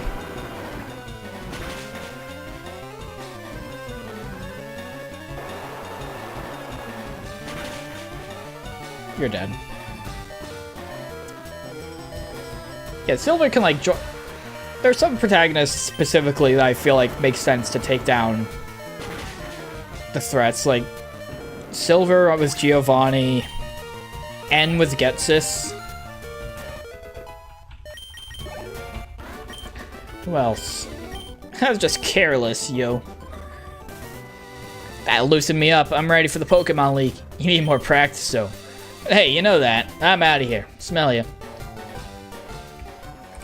I love how I beat him and he's like, yeah, you need practice. I'm perfectly fine, but you need to work on it, man. Yeah, Hugh as well. Was there anyone else? Maybe Lily? Lily and Gladion with Lusamine?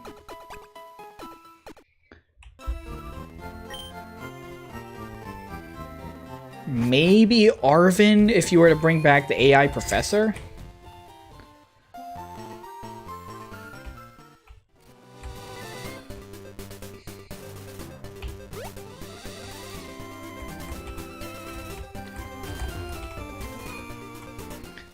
But again, we gotta consider the fact that you don't want too many characters.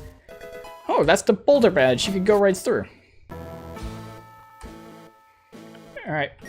Oh, that's the Cascade badge. You could go right through.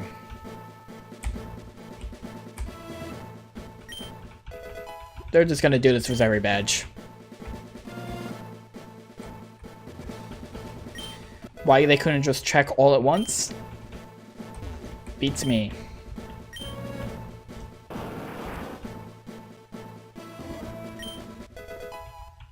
I love how this guy checks for the soul badge, but to be able to surf, you have to have gotten the soul badge.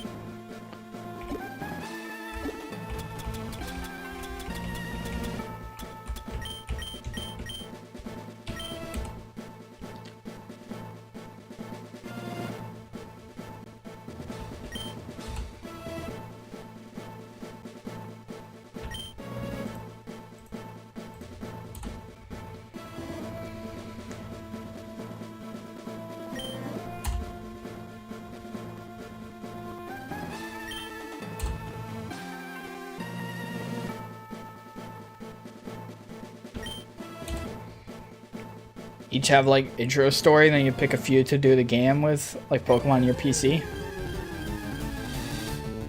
What's like you get introduced to all the characters in like a couple of hours, and then you pick like, well, like it's like a character.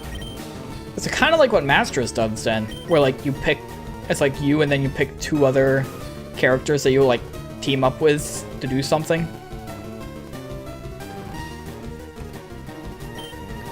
Kind of like that.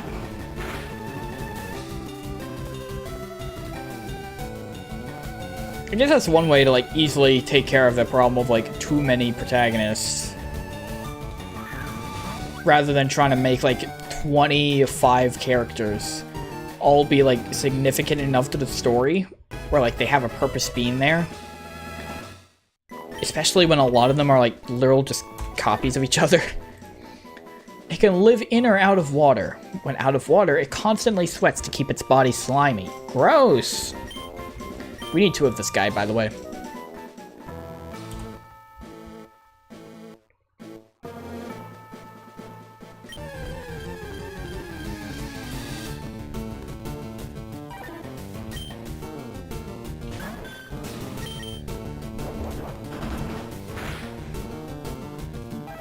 Oops.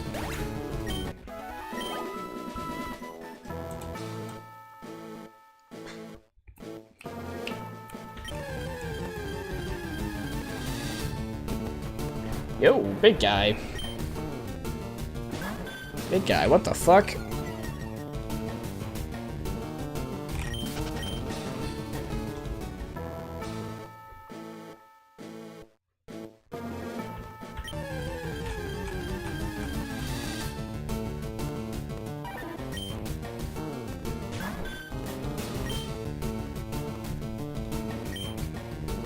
Characters that know each other could have special dialogue, like if you bring May to fight Archie.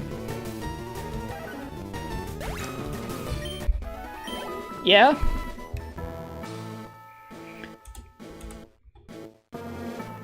You could also maybe do like... I think I rejected this idea before, but like, we could bring it up again, but like, it's like a bunch of smaller stories that build up to one big story. They're... Like, you have, like, a mini story for, like, each region and their villains and their characters. Then they all, like, culminate together at the end. Like, you have, like, the team up with the Kanto guys to face Giovanni, and then... Okay, I don't know what you do with Johto, but... Or maybe, like... Kind of like Subspace from Brawl. Actually, Subspace from Brawl... That might actually be, like, the ideal way to do it. No joke. You get, like, 9 teams of people, and you just keep, like, swapping between which one you're fighting alongside. So it's, like... So, like, you, like, push back... I don't know, you push... Maybe, like, Giovanni's an exception.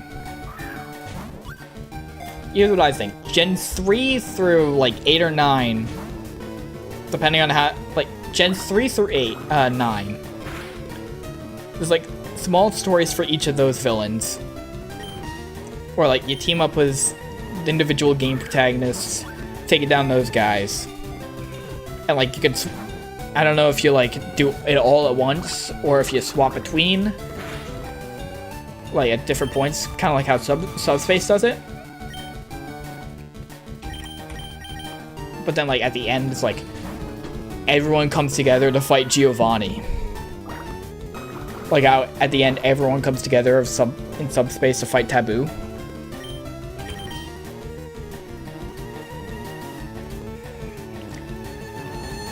I guess Subspace really is just, like, the ideal way to make that work. Bitch, you put me to sleep. I was gonna put you to sleep.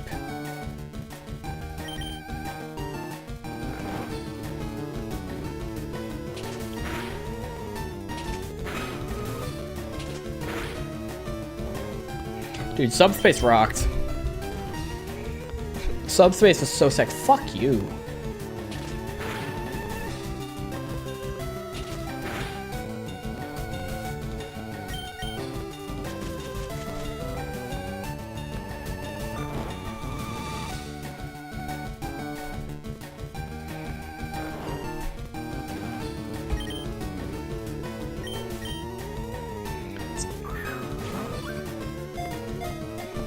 Stopping major story points from each game, like Weather Institute from Gen 3, then hop to Radio Tower from Gen 2.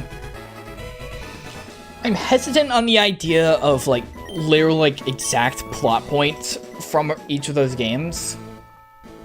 Because I feel like you're just, like, regurgitating everything from the previous games, which, like, that's one way to do a big crossover, but, like, you know, I like, maybe they still have, like, the same kind of ideas generally, but, like, they're doing it in, like, a new region or something.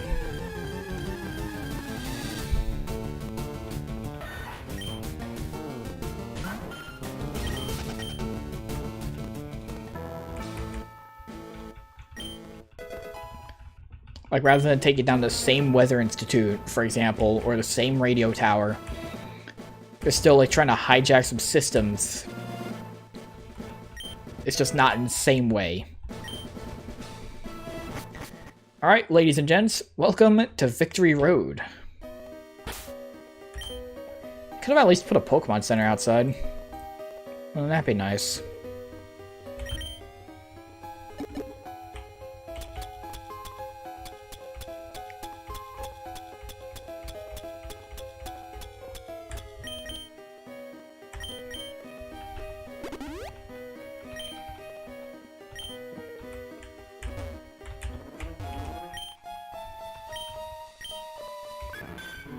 Alright, so this one's just gonna have like some strength puzzles, and that's pretty much it.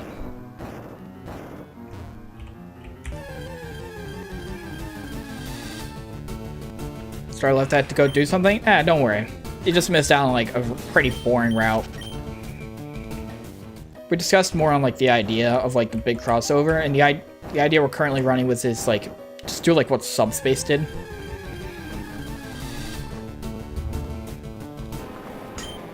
Hop around between, like, you have a bunch of different stories of, like, what we're thinking is, like, maybe different stories for, like, each of, like, Gen 3 to Gen 9. That you team up with the protagonists of those games to take down the villains of those generations. And then, like, at the end, you team up everyone to fight Giovanni. Except for the villains. They just stay defeated. Like, you're not guaranteed to win every fight in the story. Well, like, you could just lose everything, and it's like, ah, yep, everyone's dead now.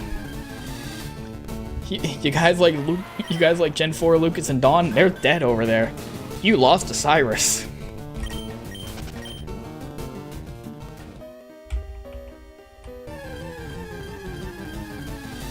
That'd be kind of crazy. Bad ending.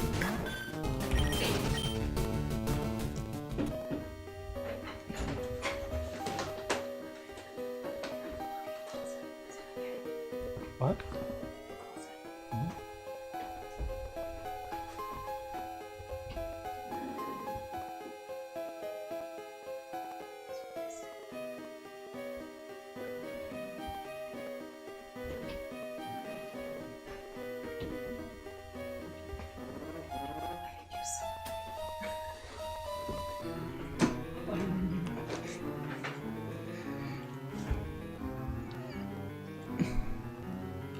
I mean, like, here's the thing. World of Light had bad endings.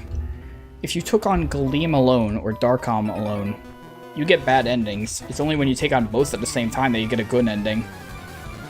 So it's not out of the question. Well, Nintendo games sometimes do have bad endings, like, even outside of that. Like, if we're going off, like, the Subspace example, Subspace doesn't have a bad ending, but World of Light does. There's, like, Pikmin games where, like, if you don't get all the shit in time, it's like Olimar just crashes back into the planet and fucking dies. What other... Zelda has its timeline where Link just canonically died. Does that count?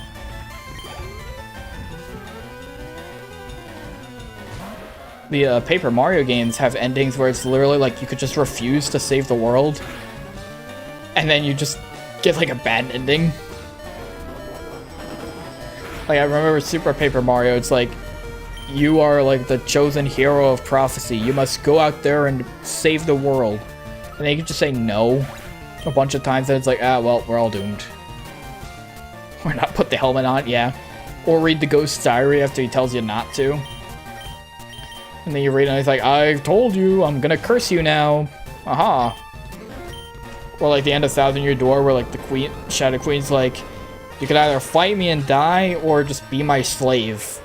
And then you can just be like, yeah, I'll be a slave. For all eternity.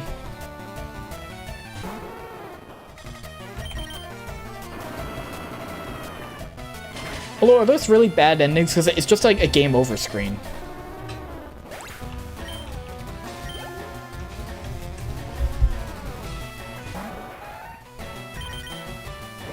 I'm not sure if those count.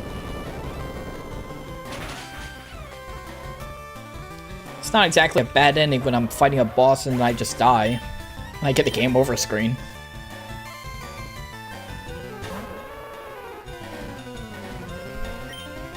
It's not a bad ending when I'm playing Breath of the Wild and die to a Lionel.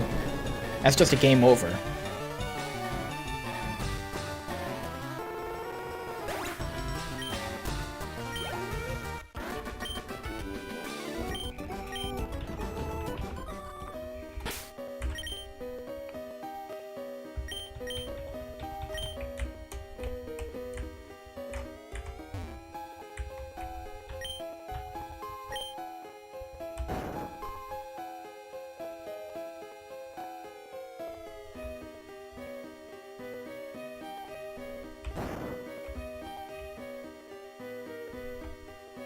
Oh, I have to pick. Dragon Claw. Good one.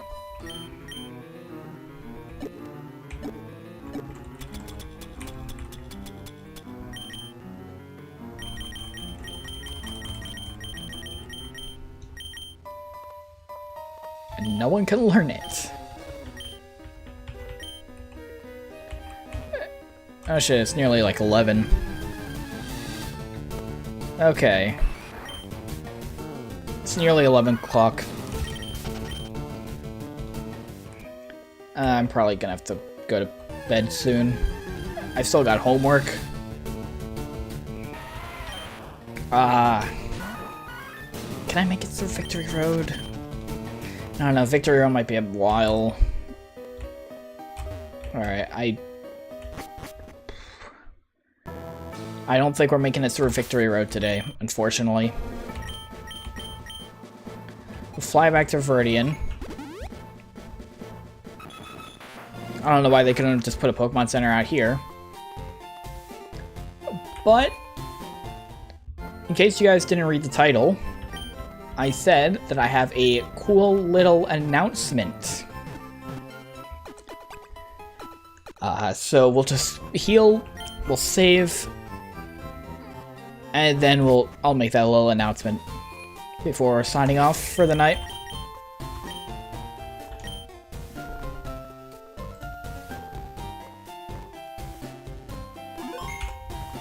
Okay. Timer pause, game saved. Johto Victory Road is a lot. Yeah, looks like no trainers in Johto Victory Road. Okay. So, here's the thing. You guys might not believe this based on how infrequently I do it, but I speedrun Zelda games. And I've been working on Twilight Princess 100% for a while. Problem is, it is very hard for me to get runs in because I need a weekend day, specifically, that I have nothing going on and that I could wake up at 8 AM because it's like an 8-hour category. Combining school and the fact that I'm probably going to get a job soon, I just don't think I can realistically run that category anymore. So I'm putting aside Twilight Princess 100%. We'll come back to it maybe over the summer, once we go back to summer, but for now, we need a new speedrun category. And luckily, I have just the thing for that. So let me just pull it up. This is an idea I've had for a while, and I'm excited to show it off. We need a new Zelda speedrunning category. So, damn it, I'm just gonna pick a damn Zelda category. We have like 20 categories all here. I'll just pull up chat here. We have...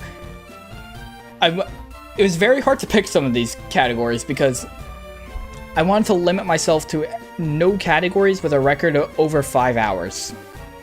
Which means Ocarina of Time 100% and Majora's Mask 100% barely got in.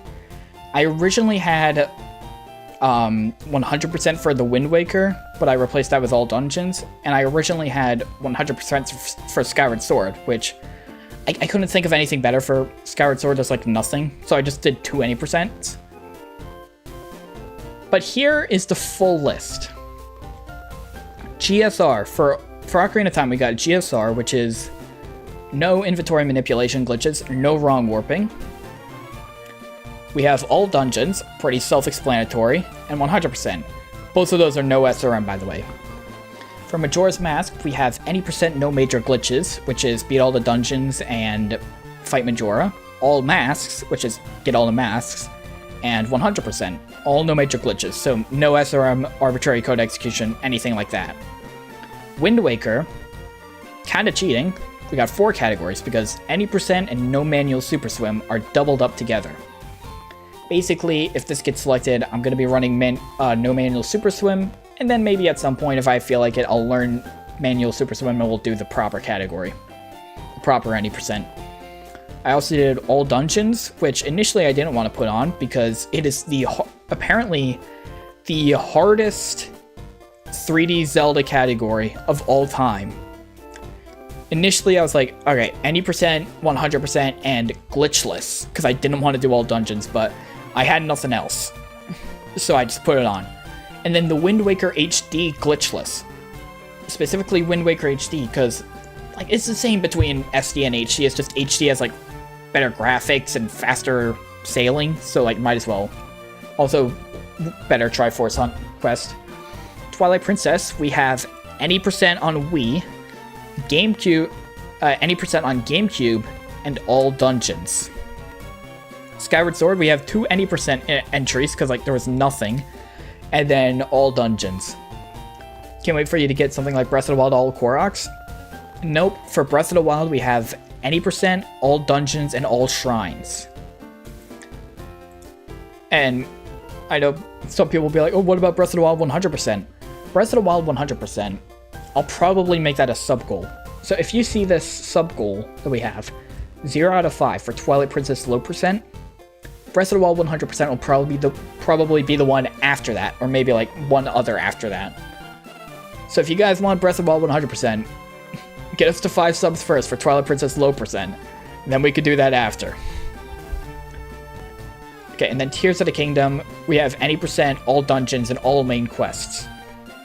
Not all shrines this time, because all shrines is like 6 hours for this game, where it's like 3 hours for Breath of the Wild. Let's also shuffle it.